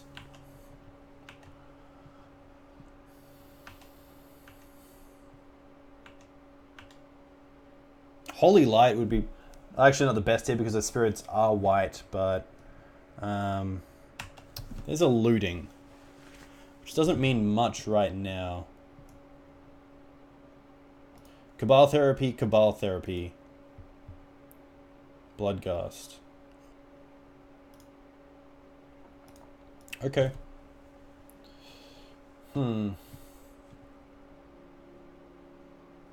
So hopefully if they just leave back, say, 2 spirits, we can get some damage through with flickering out 1 and swinging in the air. Of course, if we draw 2 more lands, we can Walking Ballista for 3. So just this Flicker Wisp alone or the Mirren is lethal with that, which is nice.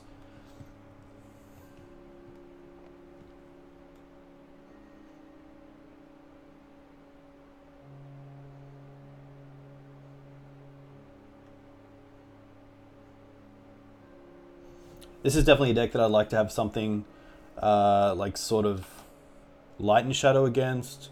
Or just a Mum would be great, especially with this Mirren.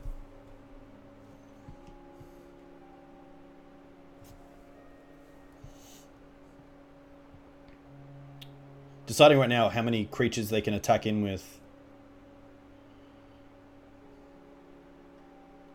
And that is the correct amount, sadly. So no blocks. Go down to 8.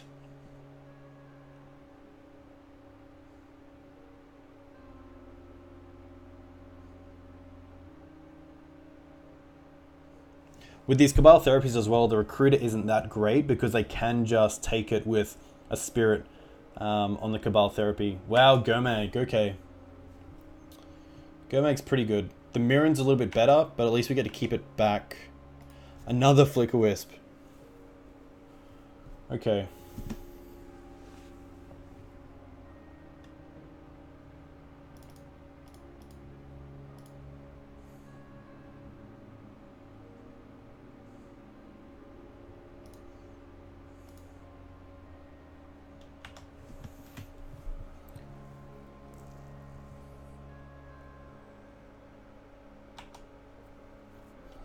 Getting to the stage where we can just try to get there in the air and with Mirren would be great. I need to keep the Mirren back. I don't really want to trade the Flicker Wisp for a Spirit. So for now, we can't do much. We just have to pass.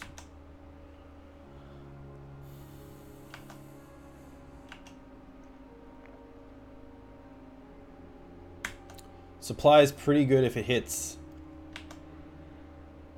3 lands. Not the greatest. But of course they do get another run at it if they sack this Stitcher's Supplier.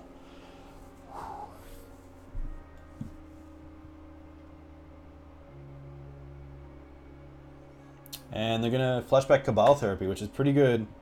Hitting 2 Gravecrawlers. Yuck. Interesting to see what they name.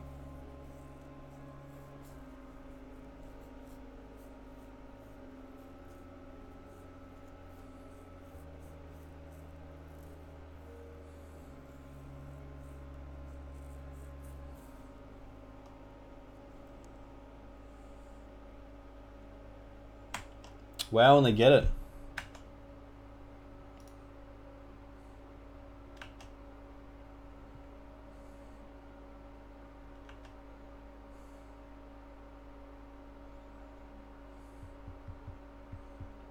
So that's pretty rough.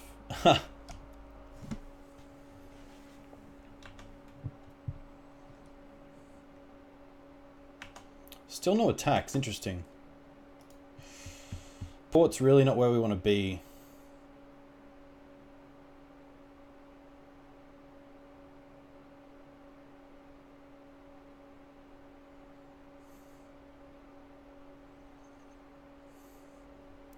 If we attack him with these 3, they block with these 3 and swing for keeping 3 guys back. Big guy, and 2.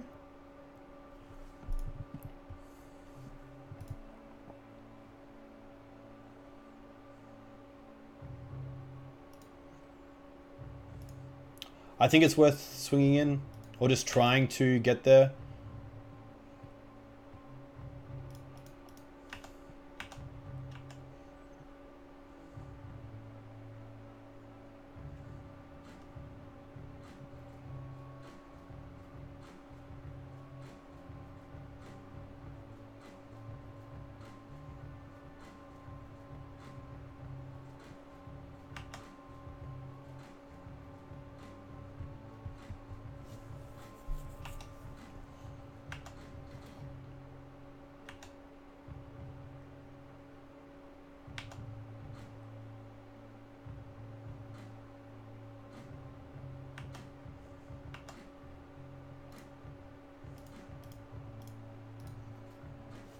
I didn't want to play the land because I wanted to keep some information back, like I might have a Swords to Plowshares.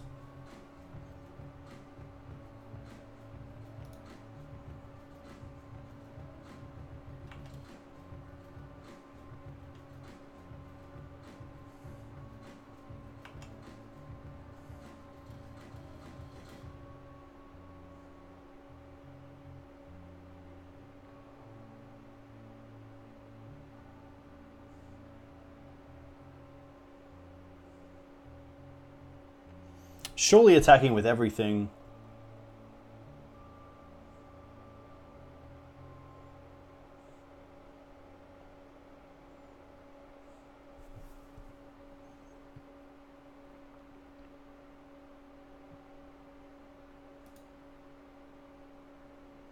There's really no reason not to attack with everything. But we'll definitely block here.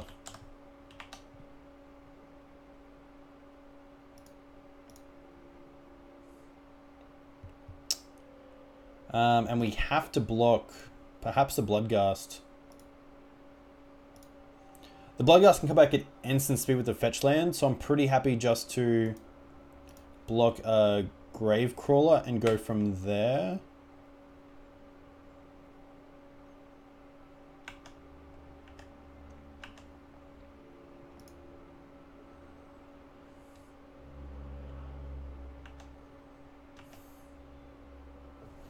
But this sadly just looks like game. A little bit too late and a little bit not too much effort.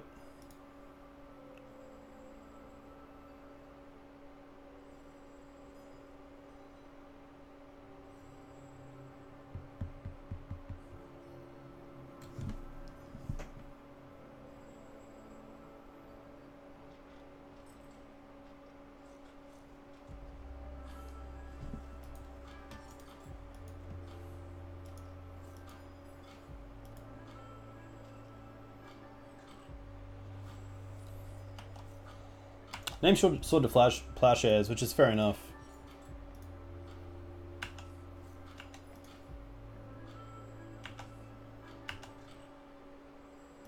There's a sword, which doesn't do much. So we'll just concede. And go to the next game. So Thalia doesn't seem great. Spirit Keeper seems alright, but we are bringing in the Rest in Peace. The Surgicals, the Fairy Macabre. Probably taking out the Palace Jailer doesn't seem that great. I like the Relic Water and a Judgment just for bombardment. Yeah, Sword and Crusader would have been sweet. For sure. Take out Caracas. There's not too many one-ups that we want to get with the Recruiter, but it's still pretty good as just an all-round go-to. Revoker is still pretty good. Prelate can probably come out.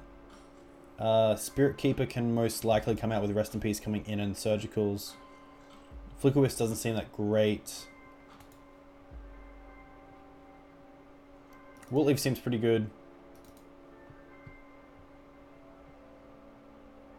Maybe it's a case of just this.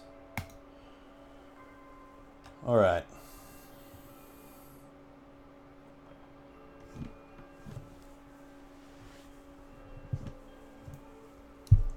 So yeah, pretty cool deck. Don't really see Goblin Bombardment too much in Legacy. Or Modern for that fact. I know there is definitely a Modern deck that plays it. That nearly a lot of these cards could pretty much go in nearly. I'm not sure if Carrion Feeder is actually Modern legal or not. But if it was, that would be pretty sweet. Because that card is pretty awesome.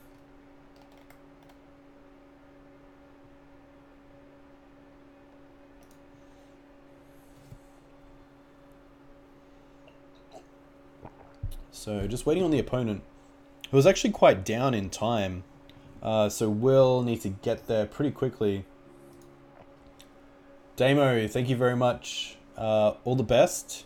Just 3 more follows away from giving away this nice GP Foil Stoneforge Mystic. So if you are watching and you do like my content, definitely become a follower. If you choose, of course, if you do like it. Because if we get 3 more at 175, we do get to give away this Stoneforge Mystic to 1 lucky viewer, which is very cool. And a big thanks to MTG Mate for supplying that. This hand is sweet. We will keep it. It's pretty Thoughtseize proof with Surgical, which is nice. If they brought in something like Helm of Obedience. That would be pretty funny because we are, of course, a Rest in Peace deck.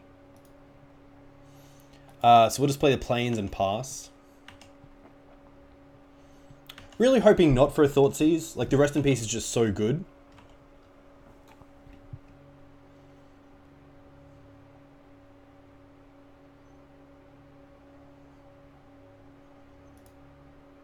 Could be a Looting. Could be a Stitcher. There's definitely a few turn 1 plays, and it's Cabal Therapy. Yuck. Hopefully not naming Rest in Peace. We will see how it goes.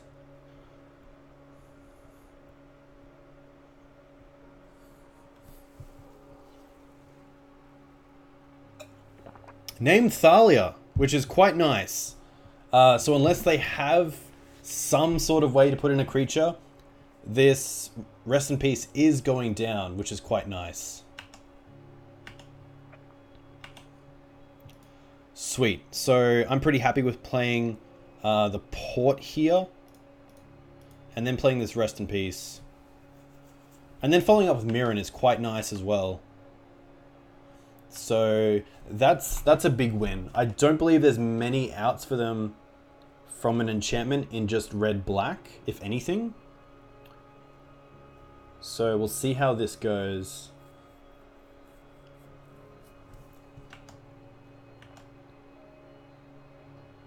They could also just be splashing white and have sideboard cards for enchantments. I don't think they would be, but it's definitely a consideration. There's Bombardment, which is pretty good.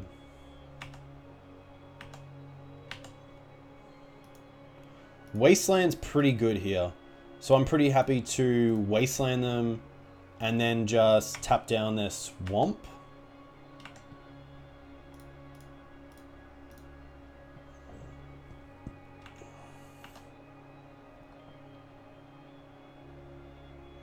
Not sure how many lands this deck would usually run.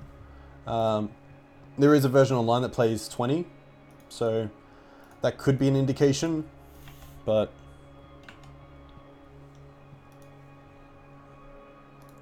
Looting's interesting. Looting is most likely going to discard some cards that just don't have much interaction without the graveyard viable.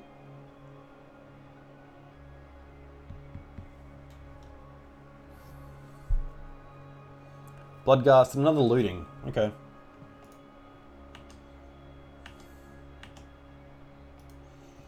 Another Plains isn't the greatest. We could just cast this Mirren, but if they say go Lingering Souls, sack both for Bombardment, that's pretty good. However,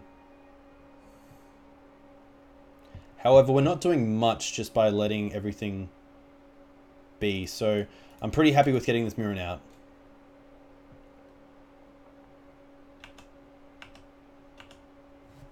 Letting down the Port for 1 turn, but getting some pressure online, which is nice.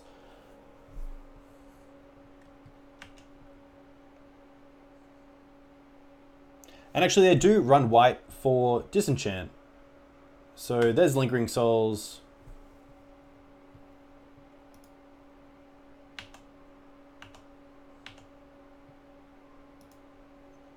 There's Revoker, which...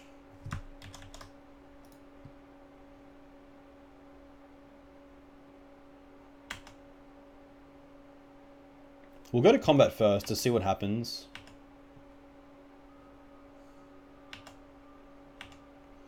We'll get some damage first, which is nice. Cast this Revoker. Oh! Pass priority! Wow! So they won't be able to respond by killing this Mirren, which is really actually quite weird. But happy for it. So pretty big win there. I'm going to tap them off white because they might have some pretty spicy sideboard cards that they need that white for. Like Disenchant, which this could be just it. Zealous Persecution. Pretty good. Pretty good. So that could just be why they let the Revoker resolve.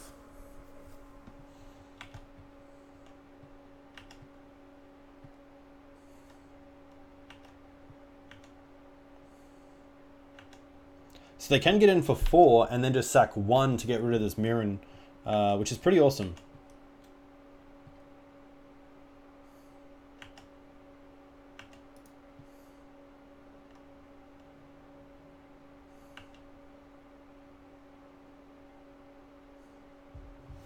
I don't think they'll hit with this Kambal because they don't know anything other than...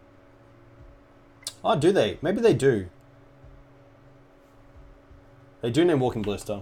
Okay. Vial off the top isn't the greatest. So we're just going to pass turn. We'll keep them off white again.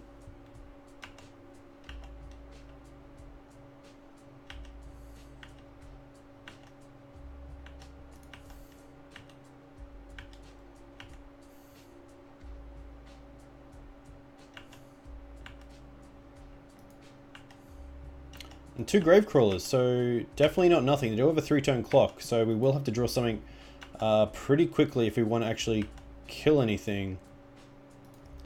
Woodleaf Liege is pretty good.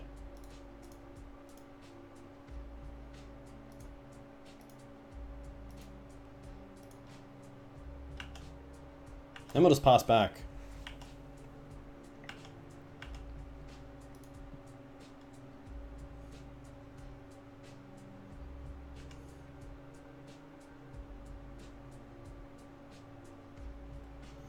Interesting to attack with everything. They could have removal for this rest in peace so that they could...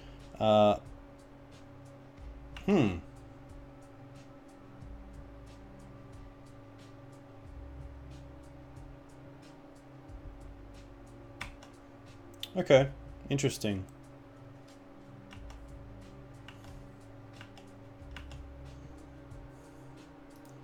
We would love to tick up this. Batterskull is pretty good.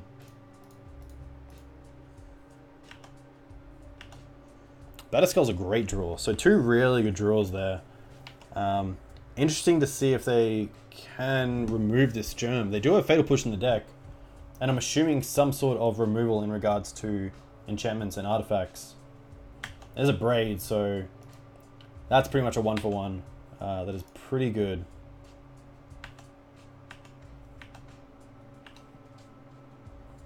Do we want to go to 3?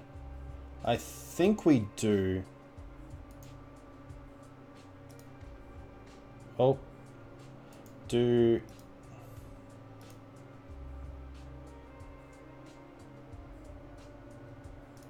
Okay.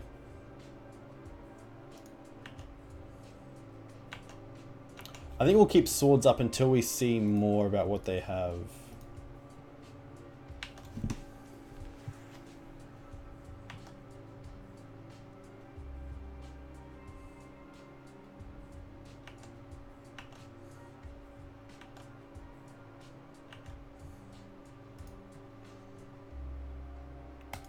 Kind of got to take out this Gravecrawler, which is pretty rough, just to save some life and make this an 8-turn clock, hopefully. Or at least they can target me, so they still got that 1 damage in.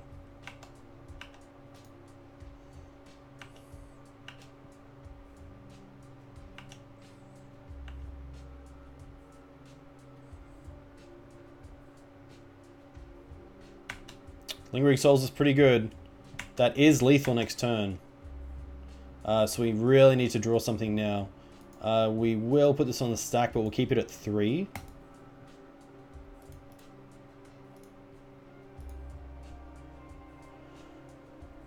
And it still lands. That's going to be game. So not really any gas there, which is pretty rough. Yeah, having a really good hand, which was great, but just not really drawing any pressure, or at least pressure that they could or couldn't interact with. Especially if we had that Batterskull around for 1 more turn, that would have been pretty sweet. But on the play in this next game, and pretty happy with this hand, so we'll keep it. We do get to go turn 1 Walking Blister, which is pretty sweet. Not something that I've done before. And it could just let us opponent know that we're on Eldrazi or something. This doesn't really even get it away. See you, Jitesh. Thank you very much for watching. Hopefully see you down in Melbourne for GP Melbourne.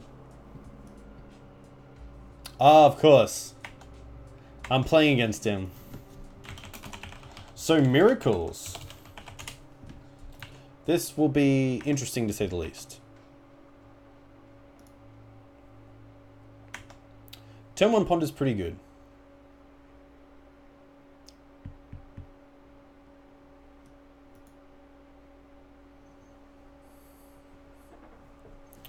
So, not the greatest hand against Miracles because we do want something like Aether Vial. But happy here to get in with Ballista.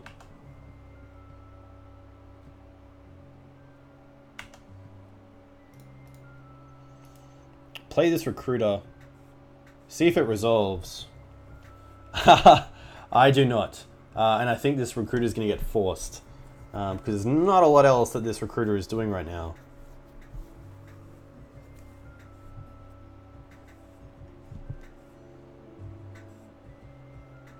And it is. Getting rid of a Snapcaster Mage.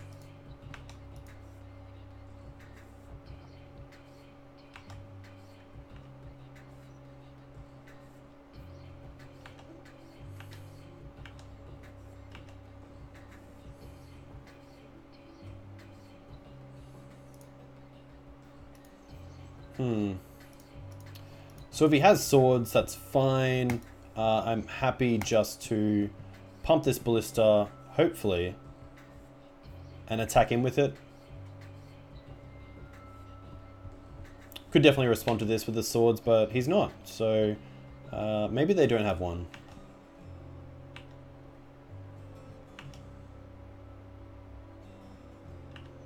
Quite nice. So a little bit of interaction, which is pretty cool. A little bit of pressure as well. There's a Terminus in the bin.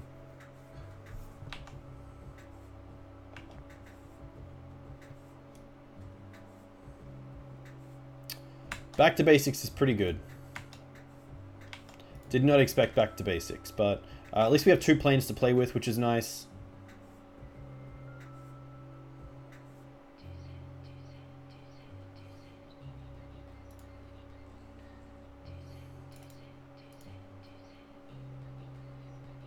Gonna name Jace with this Revoker because Jace after back to basics would definitely be the worst thing to try to play around.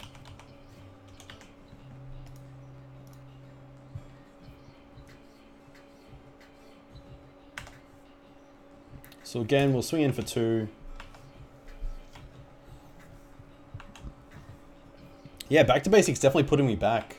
No pun intended, but at least they will have to remove this Revoker before they can cast the Jace, which is quite nice. Swords is definitely there.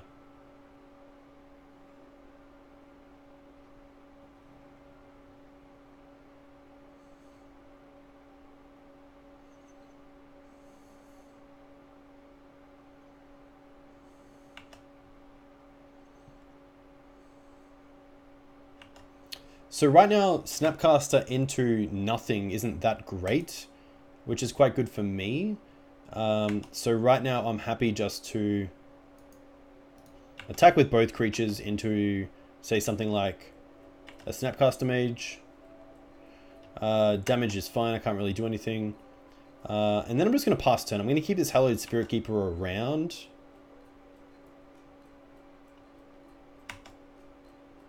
Just for a little bit longer.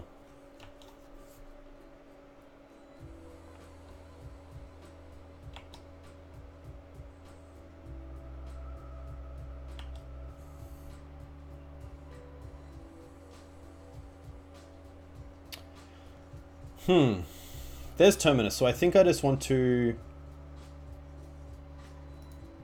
wait for them to cast it, of course.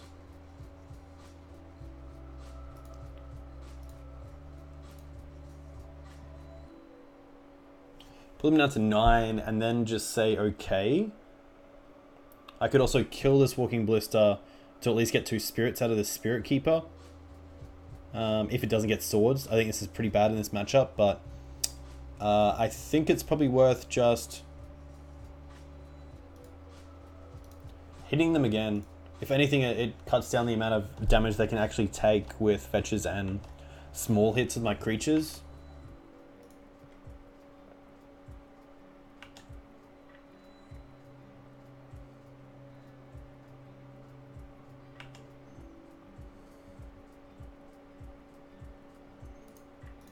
There's a Jace, so we'll concede there. So back to basics, really good there. The Prelate, not the greatest. The Mirren, not the greatest. The Prelate, actually really good, sorry. So we'll bring in 2 Prelates. Bring in the Palace Jailer, Council's Judgments.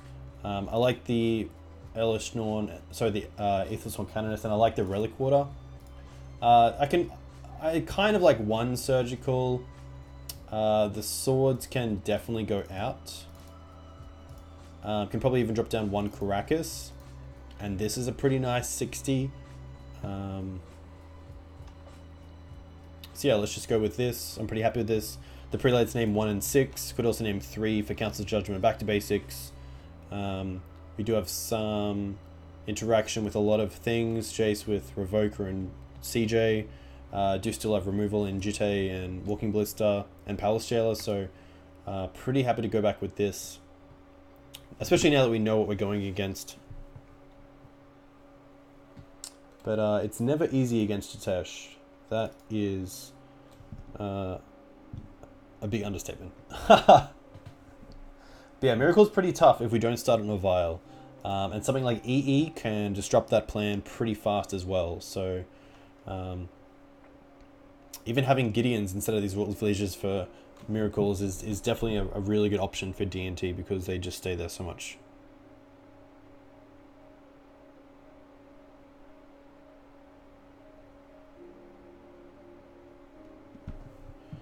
We will keep this. Haven't even seen it. We won't keep this hand. We kind of want a Vial, and the 2 lands just don't do too much. Not enough pressure, so we're going to mulligan this hand. It's a no-lander, which is pretty rough, and the Wasteland strategy doesn't do great against the basic plan of Miracles. There's no colors either, so we're going to mulligan this. And again, the 1-lander is not great. We might as well keep this, put this on top, and say Wasteland, Vial, pass.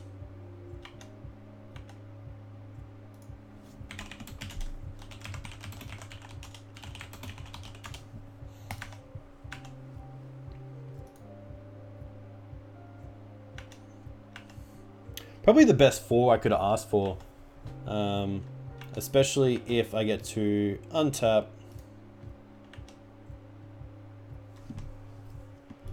Tick this up. Play the planes. I don't want to play into something like Spell Snare or even Force.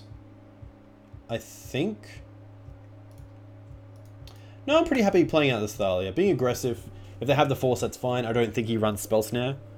Oh, fuck. He... Really? Jitesh. Alright. You got me. Wow, Disenchant as well.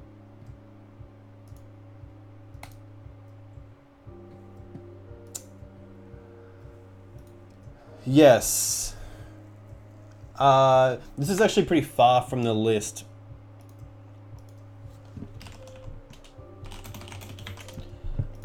Pretty far from the list that I play in Japan. I don't think I play the Wiltleaf Legions, and maybe a little bit more hate in regards to... That was a pretty good top deck, the Thalia.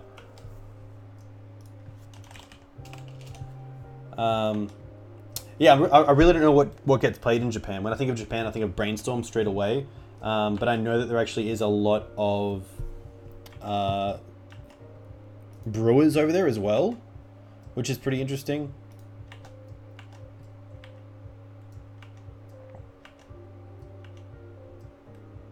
So yeah, Japan will be interesting to see what I actually finish on. I think it'll be like a traditional deck. I don't think there'll be any sort of spice cards. except for maybe Walking Ballista, which, you know, I think each day is becoming less of a spice card and more of a card that really wants interaction.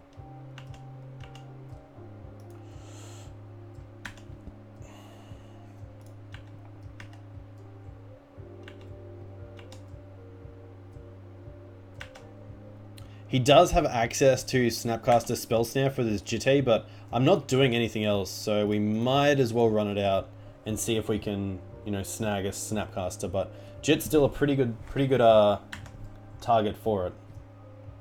Of course, if they brainstorm into Terminus, then this Jit's not going to do anything anyway. But we might as well play it out.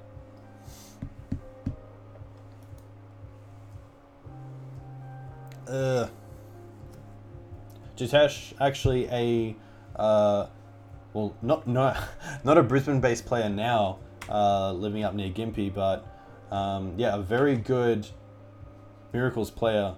And I think I see a Terminus here, which we do.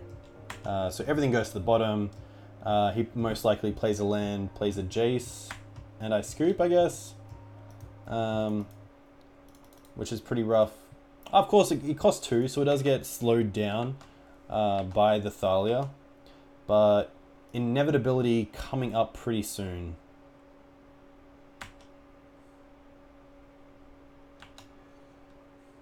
I could, of course, no. I was going to say I could Wasteland him on the Flooded Strand, but I don't think it's worth it. Upkeep, I'll tap down an island, so that if they want to cast Jace, they need double blue, so they'll have to most likely get another one. Yeah.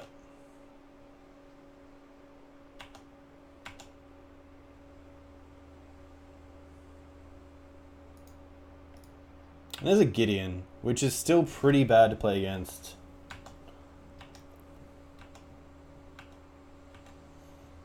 What is it?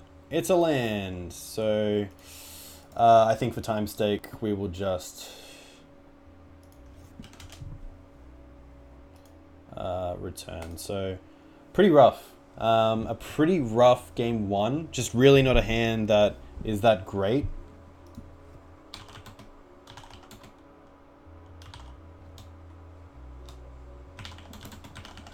But yeah, like the game 1 hand was pretty rough. Like, just keep him because of turn 1 Ballista, Swords, and turn 2 Recruiter is pretty nice. But against a deck like Miracles, you really want some early pressure with Aether Vial, and then maybe like a Thalia to back it up.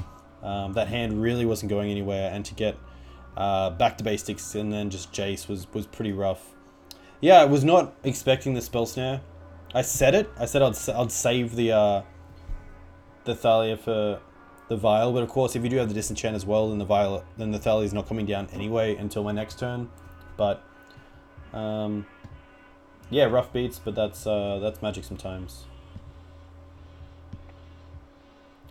So at least we can try and get this last one to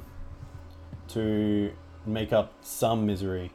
But yeah, just not really hitting it tonight. Especially not the threats. Not being able to close out games is pretty rough.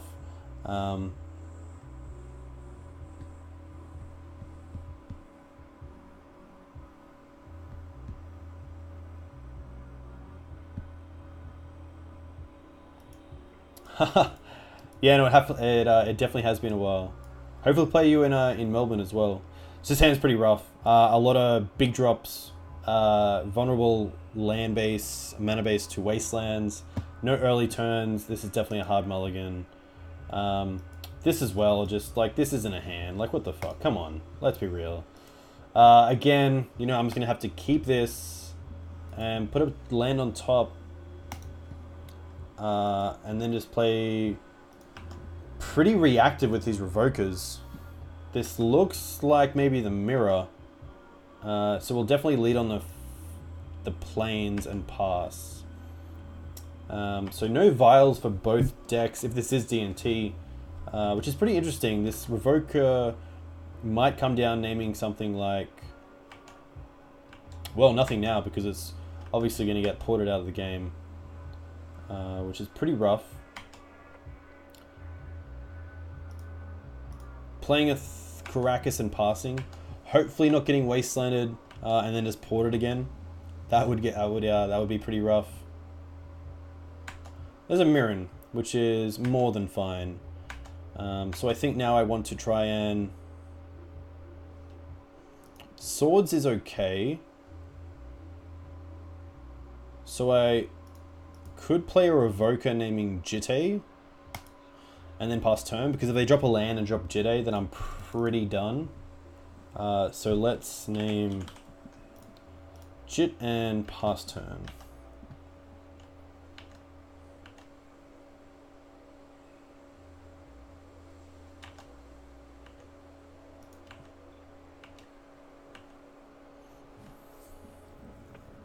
Having the swords up as well is quite nice to react to the Rishon port to use my mana effectively. It does give me something to do in my first main phase, or in my upkeep, which is nice. But Palace Jail is pretty good. So that one's going to be tough to beat.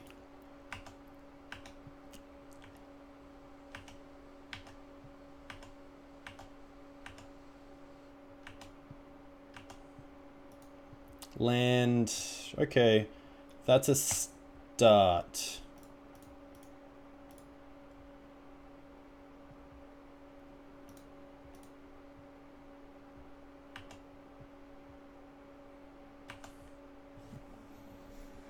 So at least here, if they try to say flicker the Palace Jailer, we can swords in response. If they try to play Jitte and equip it, we can swords in response. They can tap down the planes and then play like a Flicker Wisp, but of course they would have to give me the option to actually be able to swords that Jailer.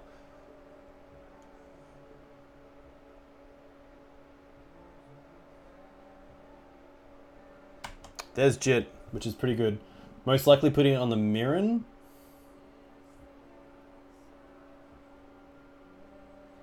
On the Jailer, interesting.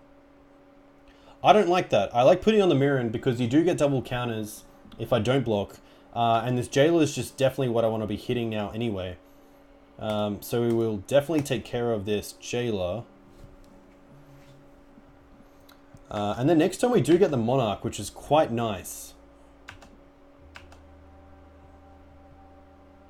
Hopefully. They're going to wasteland us, which is fine. We get to draw planes, which is quite nice. So what do we want to do? We can play the Mirren. There's most likely no point playing the Thalia unless we draw into a Swords to Plowshares, which we would need them to kill the Thalia before Mirren gets in. So I think just using the mana effectively and casting a Mirren means that if they want to port next turn, we can still cast a 2-drop, which is nice. We will definitely attack and get the Monarch, which is great. Start getting back some cards. Oh, and now we can name Jitte. Wow, okay. Forgot that I get the Revoker as well, which is pretty awesome. So now we draw a Wasteland, which is pretty good. If they play a Caracas, it means we can Wasteland it and then play the Thalia. But yeah, so Jitte is named, which is nice. But they can still remove this with the Swords or play a land and Flicker Wisp it and then equip and then swing in. I can block with the Mirren to kill it, but they still get the counters.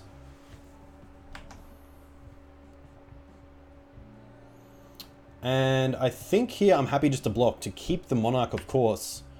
And first strike, hitting first strike is always nice. So that's really good. We keep them off the Monarch, which is really nice. Unless they have something like another Palace Jailer. Stoneforge, interesting. Most likely getting Batterskull unless they have like a main deck white hate sword, like sort of War and Peace. Sword of Fire and Ice is definitely the main one, but Sword of Fire and Ice is also a pretty hard card for me to deal with right now, equipped to a Stoneforge, because it makes it a 3/4, which is just really hard to block with when you have a bunch of 2/1s and 3/1s.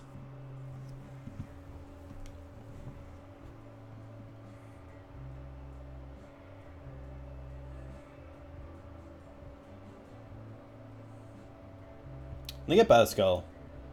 Okay. And Spirit Keeper, interesting.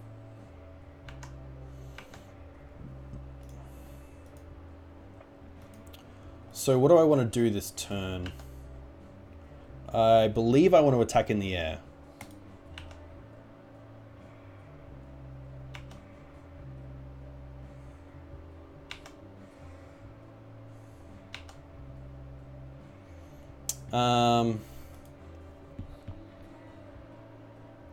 I believe I just want to play a Thalia.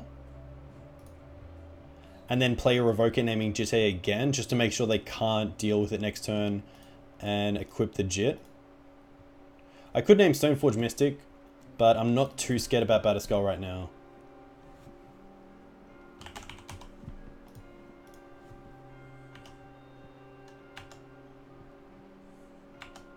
We draw a sword, which is pretty nice, which would have been great to keep mana up, because now we kind of have to deal with this Hallowed Spirit Keeper, which gives them...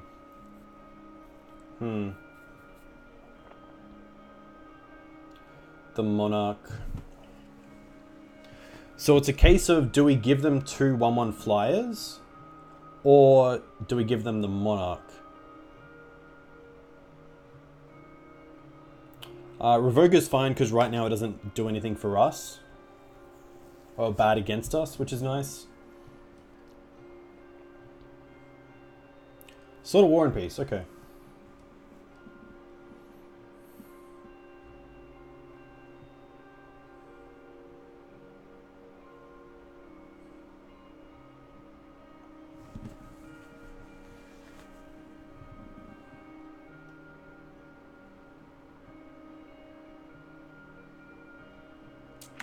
Wasteland on Wasteland is fine.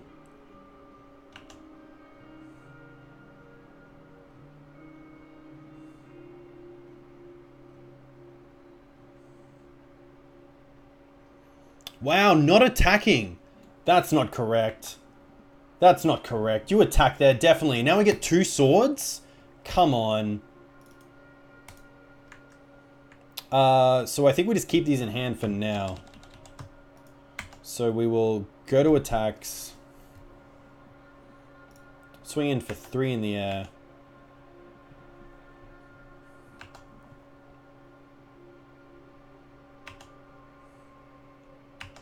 And then really just pass.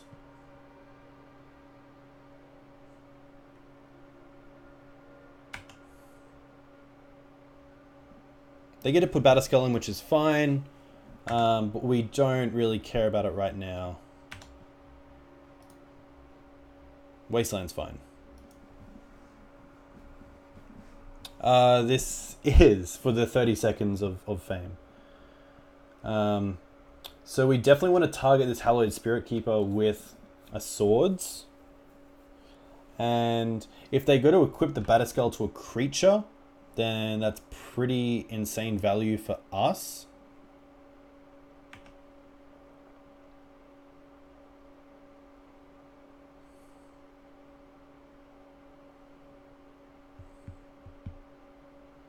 But wow, attacking with everything. So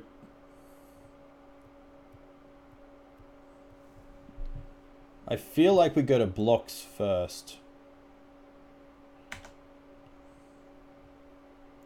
So we can block here. And we can block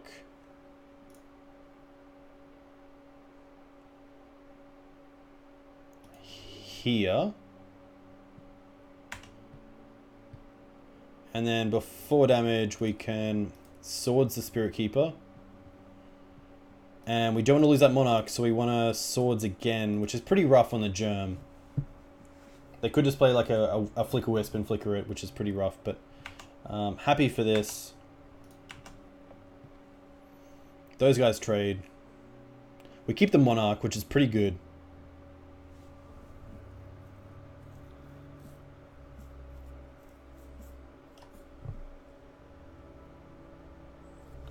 So really looking here for something like... Wow, okay, nothing. Mirren Crusader or Recruiter? Tap that down, that's fine. We'll actually not float mana because I don't want to deal with that. Prelate. Okay. So we might as well play this now. And name one, just so they can't swords us. Play a Wasteland. I don't believe they would have any flash creatures. I don't think Aven Mind Sense is really a thing right now, so happy to attack with all.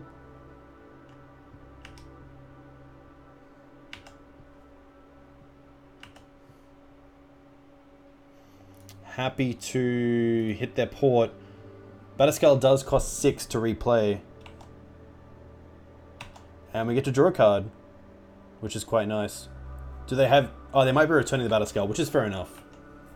So I could definitely have named 5 as well with that Batterskull, but I didn't. Yeah, so luckily those 2 swords really worked out, especially for the Hallowed Spirit Keeper, which would have really taken over the game if they did get heaps of 1/1 flyers. But yeah, first strike on Thalia really helps. There's a Recruiter, which is pretty ruthless. Most likely getting a Flicker Wisp. But now this Mum might come down and actually take over the game in a little bit because they won't be able to attack through with a lot of creatures. So there's Flicker Wisp.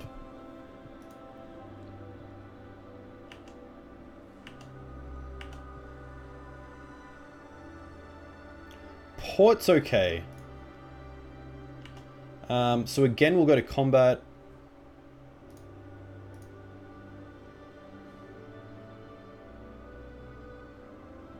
I think we just attack with these 3.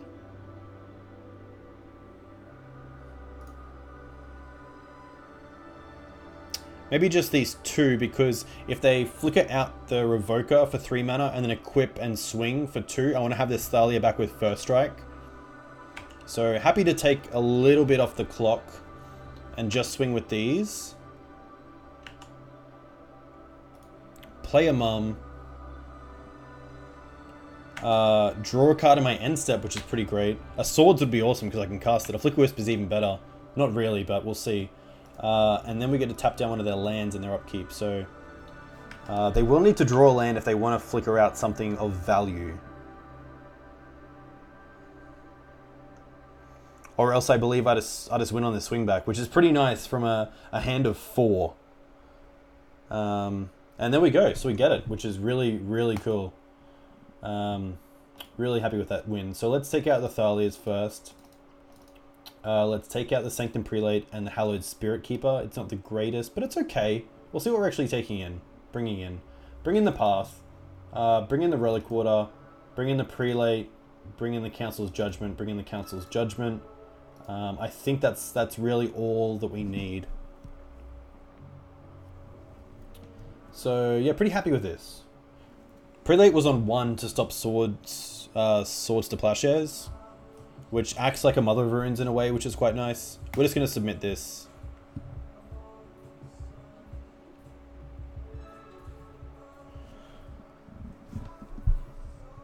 While we're waiting, just a shout out to my sponsor, MTG Mate, which is a pretty new Australian supplier of MTG singles, which is cool. They also supplied us with a few giveaways, of course, which you can see below.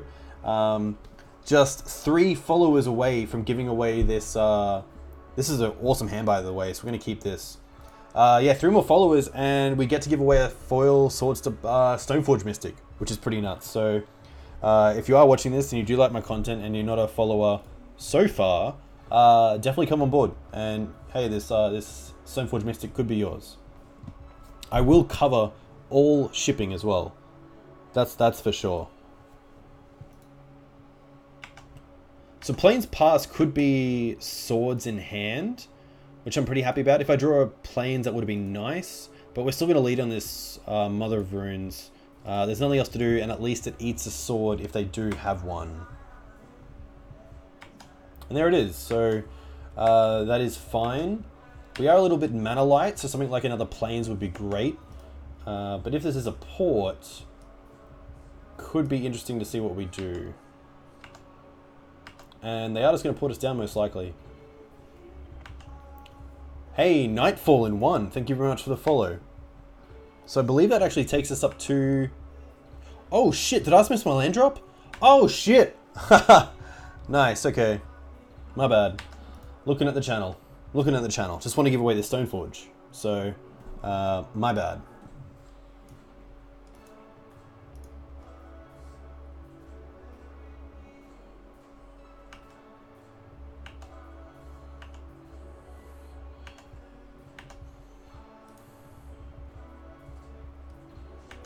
So that's fine.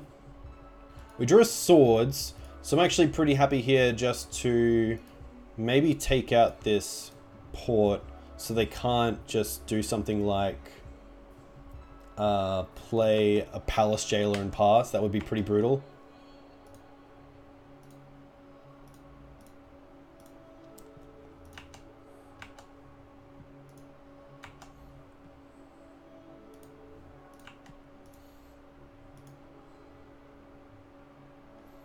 I believe at 173 followers, we're just a little bit away. Just. So this is going to work out well, because we're going to port down our planes, and we can actually float the mana and just swords this mum. So that's exactly what we'll do. Draw a Flickerwisp, which isn't the greatest right now, but at least if they do tap out for a creature, we can swords it and then untap with 2 mana.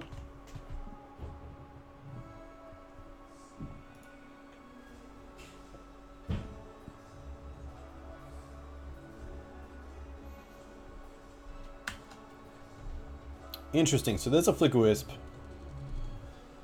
which is going to target a plains. Another port's pretty good because then they can just port us down. That plains are going to come back. I don't want to use the swords on it right now. I want to keep the swords for something else, just in case.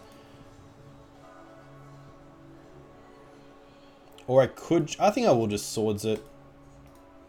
It's taking everything off the board, which is nice. It does mean that another mum is pretty rough, but looking to draw a land here. Looking to draw a land. Oh, Vial's not too bad. Vial starts us getting going again, which is nice, but we will have to see how this goes.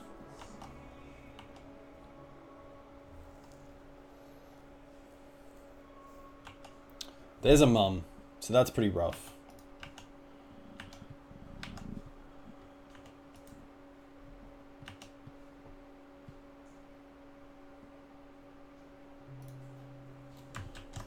So I don't want to float. No real reason to. Do get to tick up that vial. Get a path, which still works on the mum, which is nice. It does give them another land, which is a little bit annoying, but the Mother of Runes was going to be a big issue, especially if they drop a threat that they can protect with a bit of a few enchantments, of course, equipment. There we go. Got there in the end. But they could sit back on these ports now if they really wanted to. It will be interesting to see how they get out of this. Or how I get out of this. I need to draw some lands. And get this vial going up. So something like a Revoker would be pretty rough. Or Flickerwisp on the vial. They're going to hit the plane, so showing that they might have something in the hand.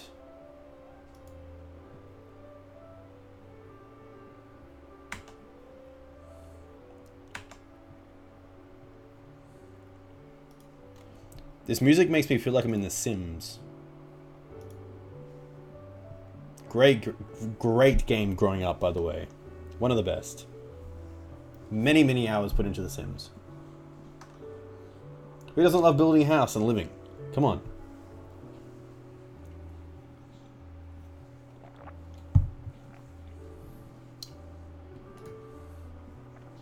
So I don't think post-board Krakus does a lot other than tap for white. There's not really any legendary creatures that usually stick around in the mirror post-board. Some players do like the new Thalia Heretic Cathar, which, you know, is pretty good. But I think just the downside of being bounced with Krakus for 1 mana is pretty rough. Especially when they can't sort of protect it with Mum because it's not a white source.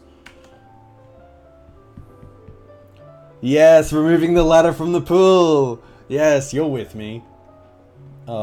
This is actually great. This is, I like this music. Where are we? The Flash Hub. Cicero.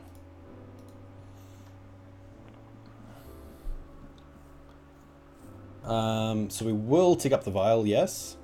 Do we draw a land? Do we draw a land? Jitte, not great. Let's pass back.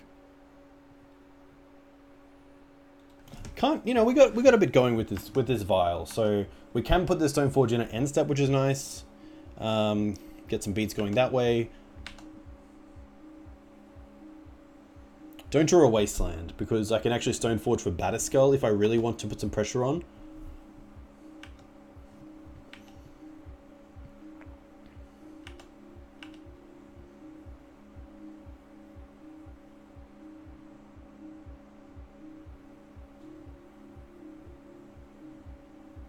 If they tapped out for Batterskull, I would be so happy. I don't think they would. Mirren, okay. Close. And a Stoneforge, just play something else.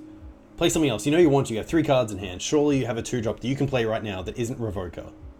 Surely. Stoneforge. Play Stoneforge. Play your Stoneforge. Play your Stoneforge. No. Okay. So at least if we play this... So if we play this Stoneforge, it gets swords. We untap with 2 mana. We get to play this Jitte, which is pretty good with Vial up. Up to 26 viewers. Heyo. Just a little bit of advice. I do have a GP foil Stoneforge Mystic to give out at 175 followers. So if you aren't following, definitely follow. There's no downside. And we just untapped with Batterskull, so I think this is looking pretty good. So we're going to put this on the stack. We're going to go up to 3, of course. If they tap us down, then we put the Batterskull in, which we are fine with.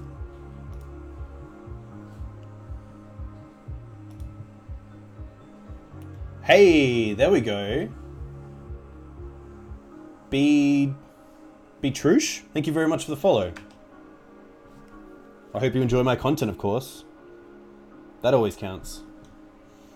So that's going to happen, and then the vial's going to tick up to 3, the sweet spot.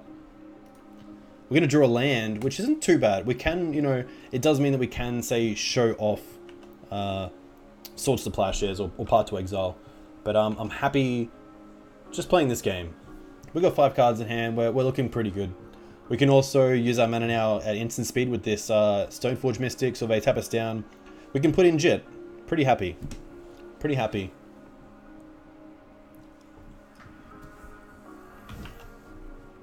So really in the control seat right now, especially with this Vial.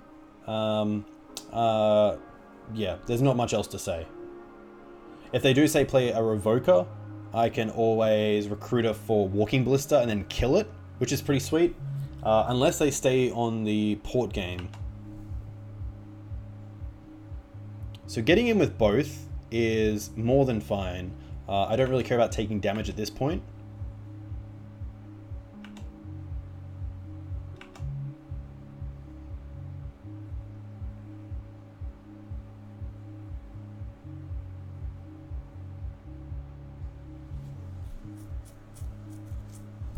So there's a Recruiter. Interesting. That is fine. If they're Recruiter for Revoker, they at least tap out, which is great. What do they choose?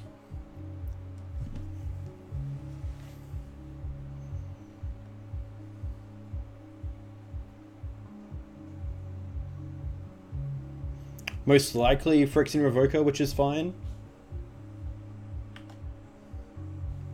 Going to the end step, interesting. So what do I want to do here? I believe I want to...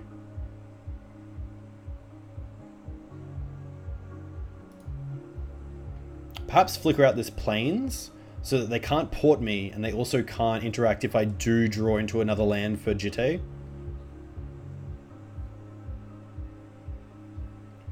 We are one away. We are one away. We are one follower away from giving out a GP foil Stoneforge Mystic. So we want to put in this Flicker Wisp, and we want to flicker out this plains.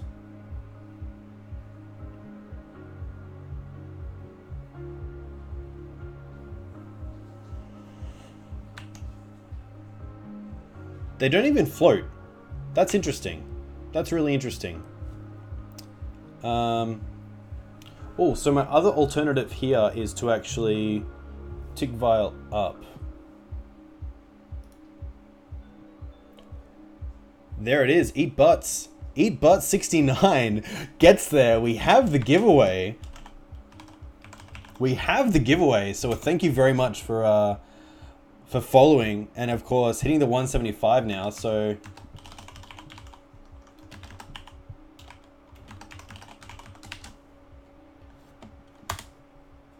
there we go. So the giveaway has started. Please type Stoneforge me Doogs exclamation mark, and we'll see how this plays out. So good luck, and at the end of this game, we'll give it away.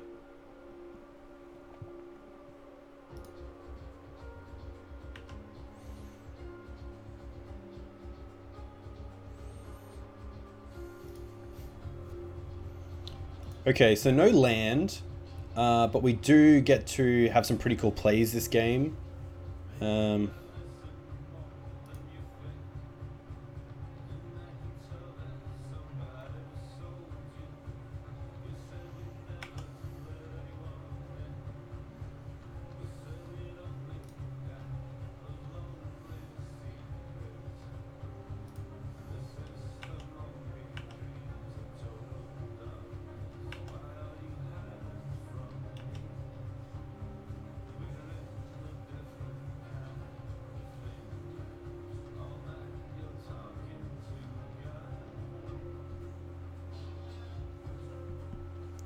I think we want to recruit her for a Flicker Wisp.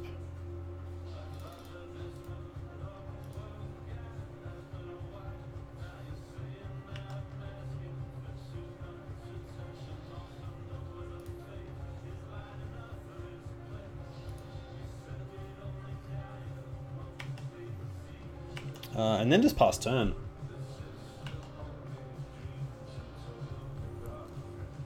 So of course, if you are watching, there is a current giveaway right now for a Stoneforge Mystic GP foil. So if you want to type into chat Stoneforge me Doogs exclamation mark, I will pick a winner in just a few minutes.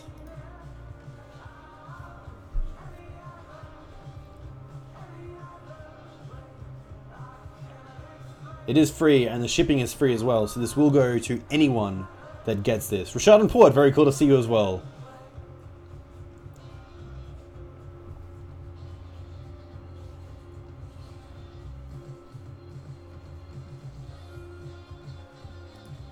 So we know they have a Revoker, which is fine. So in response to this, I'm going to play this Flicker Wisp and try to flicker out this Flicker Wisp.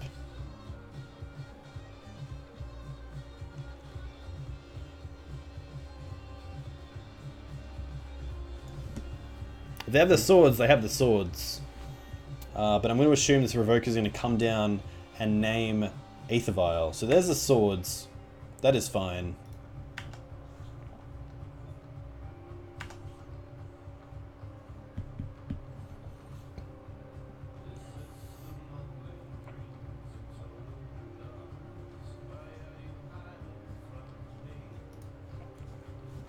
We'll give people a little bit longer to type Stoneforge me Doogs in chat to win a GP foil Stoneforge Mystic. It's giveaway time. It's a free Stoneforge. You guys, this is a free Stoneforge. There's no way of putting it other than that. Sell it, play it, keep it, trade it. Use it as a beer holder if you really wanted to. Please play with it. Please play with it. I'd rather you played with it. So looking at the board state right now, this Flicker Wisp lines up pretty well against the other Flicker Wisp. The Batterskull doesn't line up well against the Mirror Crusader. Recruit and Recruiter trade-off. Stoneforge trade-off. So a bit of a stalemate, but I do have removal in hand, which is pretty great. There's a Judgment, which I'm going to assume names the Batterskull. What do they name? Wow, votes for Flicker Wisp. Interesting. Probably because they have the Batterskull already in check with the Mirror Crusader, but they don't know that I have the Council's Judgment in hand, so this could get a little bit harder. You could frame it as well. Rashad and Port, if you win it, I will sign it, and I'll make sure it's a good signing as well. Like one of those really good signings. Alright, so put the Vial in the stack. We don't want to tick it up, which is great. We draw the second Caracas, which is nice, but they do have that Mirror Crusader around. So what do we want to do here? I feel like we definitely just want to get rid of this Revoker.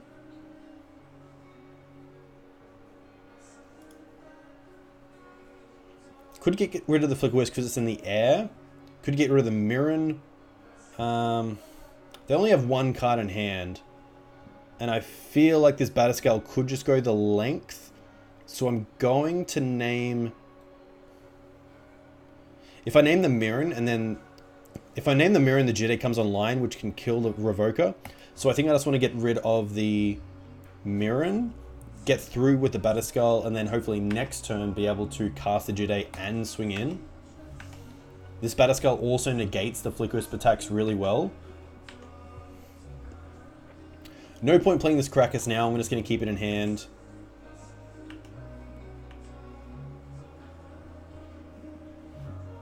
That way I can forge your signature. That is good, but only in stone, right? You guys write the jokes. I don't even need it. So last chance. Oh, Stoneforge Mystic. Oh, Stoneforge can get Jit. Oh, shit. And cast it, but they tap out for it. Interesting. Okay, so type plays here is they equip the Jite to the Flicker Wisp, they attack in, they get 2 counters. I can then, of course, play the Jite, but what they can do is block a creature with... block a creature and then kill their own creatures with Jite before damage so that I don't get counters, which is pretty rough.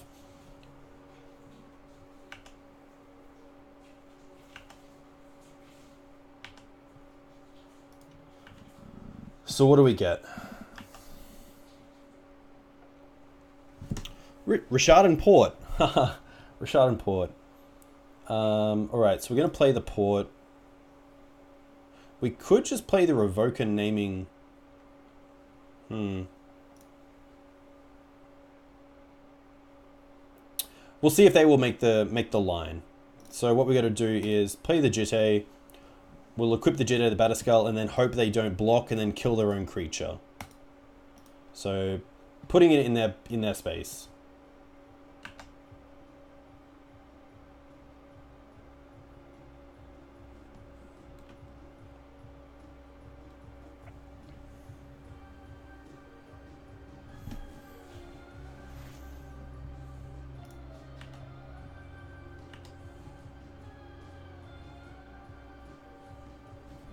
Will they block and sack? They might block and sack. For now, all you can do is type Stoneforge Mystic, Stoneforge me Doogs in chat, and see if you win. Come on, don't kill it. Don't kill it. Don't kill it. Oh, they don't kill it! They don't kill it! Wow. Okay. Now I really gotta win this game. So we're just gonna pass turn here. We could in fact use the Jide, the Aether Vial, but it's not worth it. There's nothing here that we can really do. There's no point using it right now. At instant speed they can't do anything to the Recruiter, etc. But they are gonna try to kill this Batterskull, which is interesting.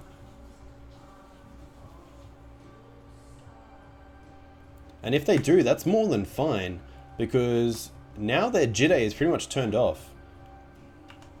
They can't attack with anything because I can just kill it in response, and now I'm the one in charge. So I think they should have just not worried about the Batterskull for now. Because now if they attack with the Flick Wisp, I kill it. If they equip to the Recruiter on attack, I kill it. If they attack to the Stoneforge, I give it -1/-1, and it can't deal damage. So I'm not too sure if that was really the right play. Yeah, opening up Vial was really good for me as well, getting this Mirren Crusader. But,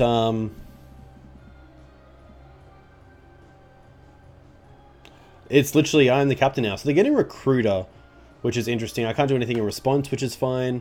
They might get something like a Flicker Wisp to flicker the Jit to make me use the counters. They might get a Revoker. But then they don't have the land to play Revoker and equip. And if I don't equip to... Okay, so they're getting a Revoker. So in response to the Revoker, I'm going to put in this Mirren. I will kill the Flicker Wisp. And I don't believe I do anything else. I think I just leave it.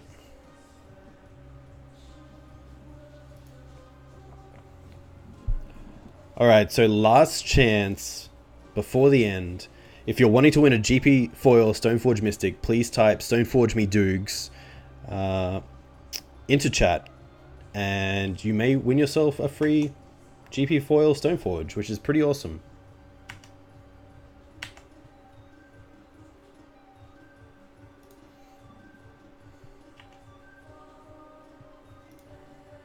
Snow-covered plain's not the worst. So what does this allow us to do?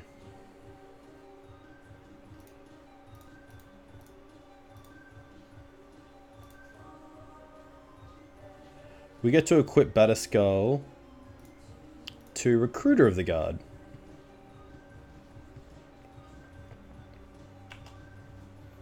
And then we get to attack in with both of these creatures if we really want to. Could also just attack with the Recruiter of the Guard. We don't want to get like blocked by like a Recruiter and a Stoneforge to lose the Mirren. So I'm pretty happy with this.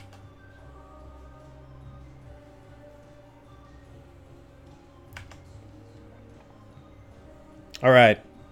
You guys have 20 seconds to type Stoneforge me Doogs with an exclamation mark, and then it's up.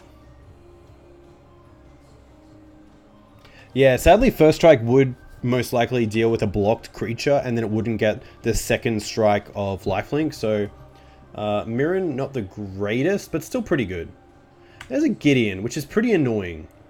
I'm gonna say.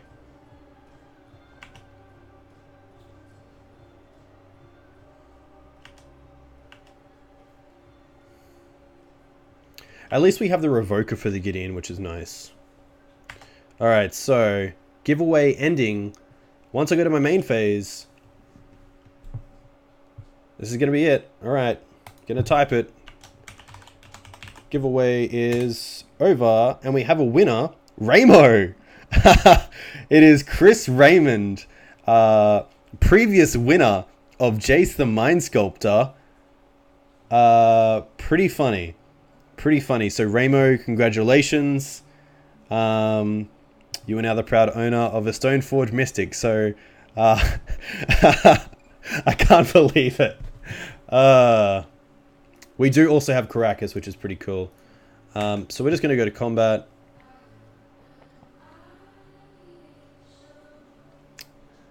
And just swing in with this Recruiter again. We might attack Gideon just to make sure we get a blocker.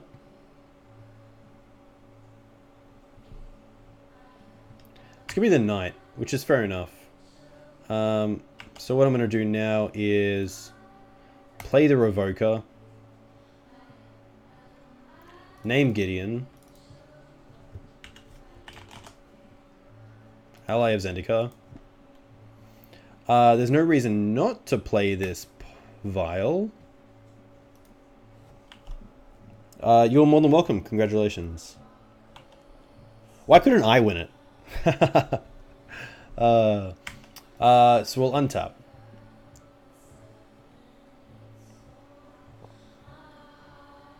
Oh, they have a play. Oh, they're going to tap down our port. That's actually a great play. Making use of your ports in any scenario is always a fantastic idea. So props to him for tapping me out that turn.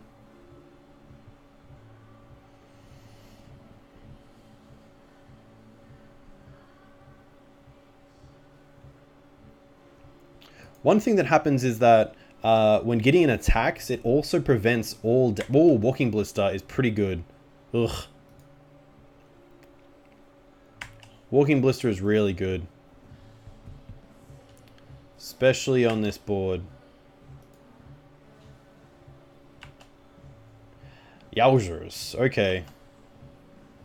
Was not really expecting Ballista. So...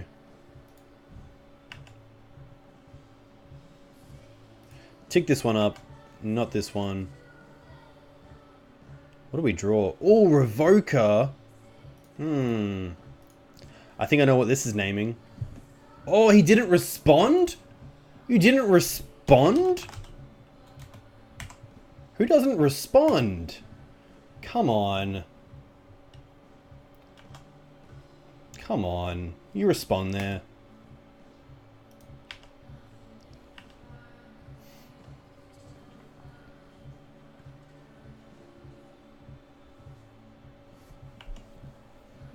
Surely you killed a Mirren.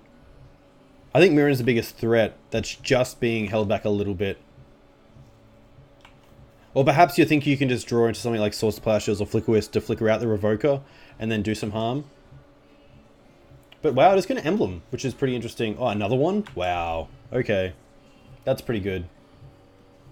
I do have the Batterskull, which is nice.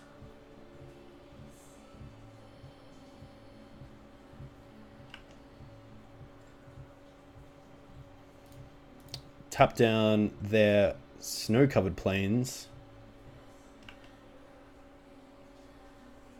Yeah, that would be nice. I would like that. So it's just not me making the making the threats. Oh, I'm at 4 minutes as well, so I've got to puck up.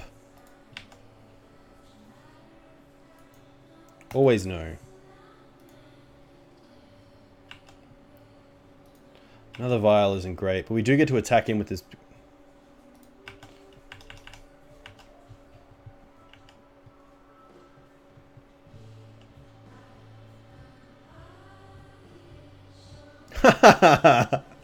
Okay. We do have 5, so I'm going to kill the Stoneforge. Yeah, that's fine. Just like that. That's cool. And then I'm happy to equip... Oh, not in damage.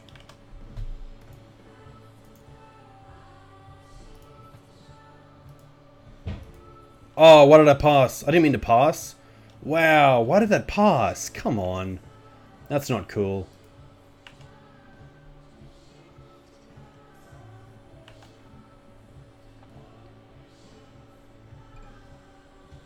So what I can do is shift. How do you hold priority? Is it shift?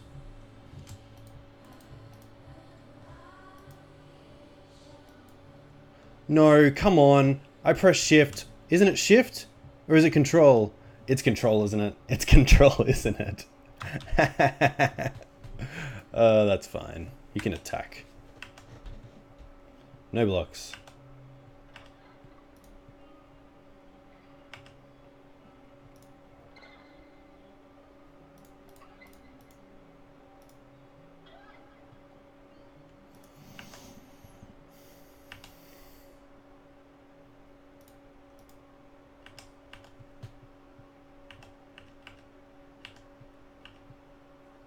Okay, let's not time out here.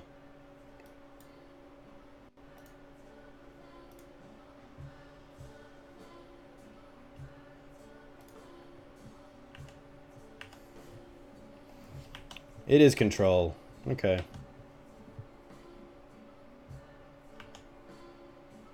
That's fine. Wasteland's not the worst. We're not going to do anything. We're just going to waste on them and then 6. Upkeep will tap down their port.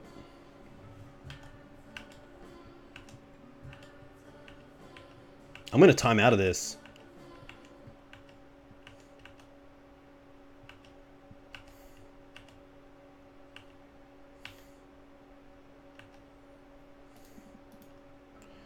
Really need to start drawing something like Mother of Runes. Even with the Walking Blisters, it's going to be tough, and the other things. This really isn't... do I want to equip? I think I want to attack Gideon.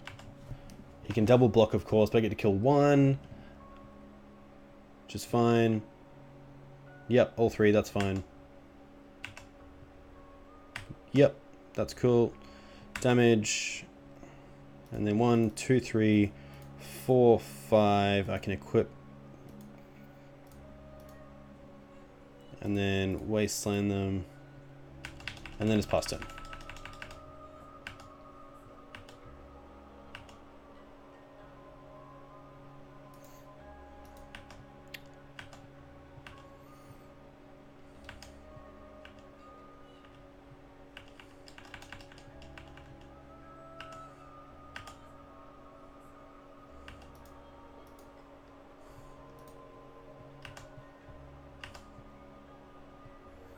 Stoneforge, what can you get me?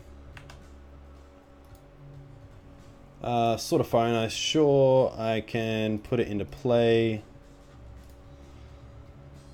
I can then play this, keep this one, equip the sword to the Mirren.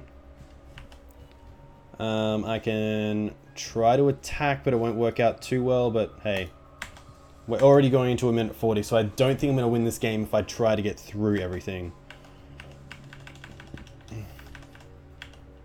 But okay.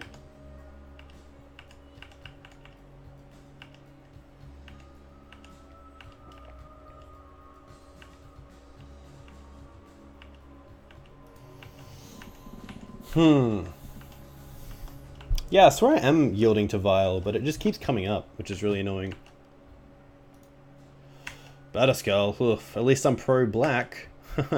Not like racially, but I mean like the Mirren. Yeah. Actually, no, I am. No, don't. Yeah. Cool, put these on the stack. This is going to run out.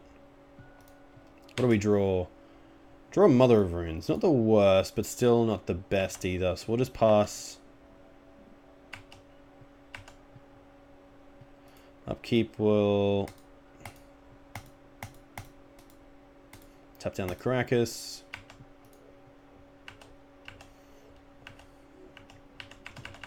So we get 3 turns.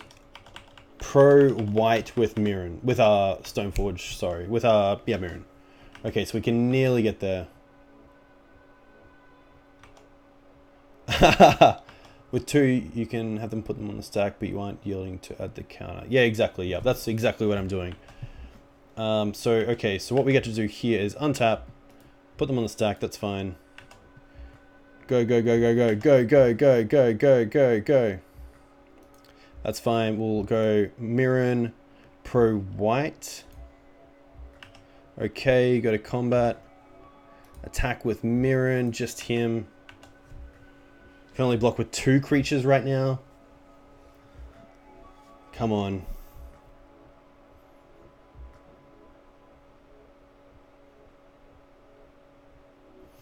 That's fine. That's 1. So we have to do 2 attacks in 45 seconds.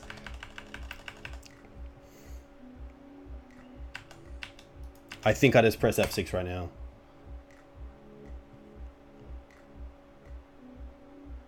Oh, unless they attack. That's actually a bad mistake. So how do I take this off? Do I press 2, 3, 4, 5? No, because the germ token is black and Mirren Crusader has pro black.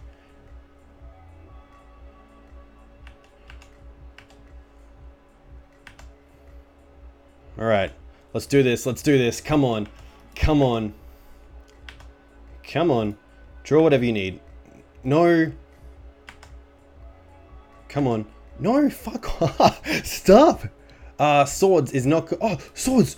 Swords. Swords. Oh, please. Pro white. Pro white. Come on. Come on. Attack him. Attack him. The trigger's gone, the stack and everything. Come on. Come on. Oh, that feels good. Oh. Oh. That's how you do it. There we get it. There we get it. All right, so we still finished 2-3, but we got that win. We got that win. Oh, that's happy. That's happiness right there. Oh. Yeah, I got to learn how to MTGO. I really got to learn how to MTGO. Anyway, all right. So let's go back over the deck list. I was pretty happy with it. I was actually really happy with it. There is the case to go to 24 lands, which I don't really mind. We're playing the Ancient Tomb, which actually I think is working pretty well. I actually really like it. I might even like another Plains in here just to go up to 24 and drop one of the one-ofs in the sideboard. Holy Light just wasn't worth it. Against, if I really knew I was going to be playing against, you know, Baleful Strixes and other cards, that'll be good. Jatesh, thank you very much. Thanks for the games. Very well played, and I will see you soon, hopefully, not just on MTGO. Yeah, Holy Light, I think you really need to know the meta to be able to play Holy Light, and I just don't know that. It does not take out Spirit Tokens, which I did learn. But yeah, there's definitely a meta for it. It's just not where we are right now. So the Holy Lights can definitely go out. We could definitely go up on a Plains. I don't even know how to add Plains in this deck. I think you just type Plains, right? No. Okay. So let's not do that. Probably the second Rest in Peace or more interaction with Graveyard straight away is probably needed.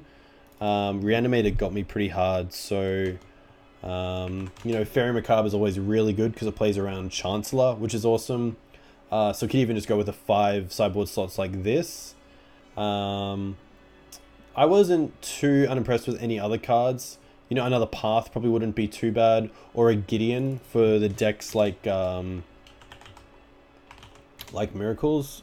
Yeah, Celestial Purge definitely does have a place in Legacy. It's just really depending on what you're playing against.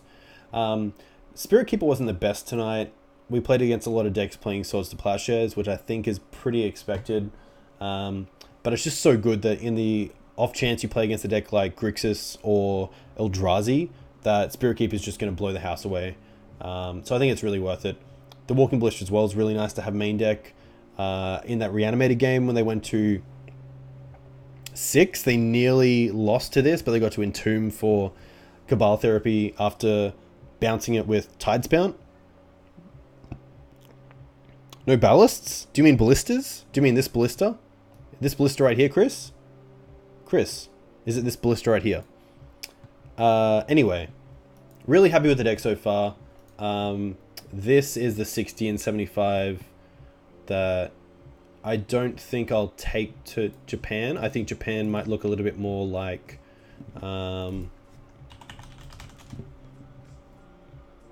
this, with a little bit of change. But yeah, I think this is still a really cool deck. I think it's really competitive right now, even though I only went 2-3. But yeah, this deck's pretty insane. So much fun to play.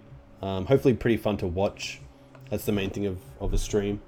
But yeah, very cool to hit 175, 176, 177 followers. That really does mean a lot, especially as I power to 200 and hopefully get something going with Card Hoarder so I can start playing a lot more decks. That would be really cool. But that is it for tonight. So congrats Raymo39, Chris, on your Stoneforge Mystic to accompany your tickets that you got for your previous Jace the Mind Sculptor win. Yeah, 2-3, not the greatest. Hopefully back next week with a better hit out. This is Dukes on Twitch. Thanks for watching, and I'll hopefully see you guys next Thursday night. But actually also streaming this Saturday morning from 9 AM. So we'll see how that goes. Hopefully hit up some US viewers. That'll be really cool just to shake things up a little bit. But yeah, thank you very much. It means the world. Mr. Gannat, thank you so much for the follow. That's awesome. And yeah, we'll see you guys next week or on Saturday.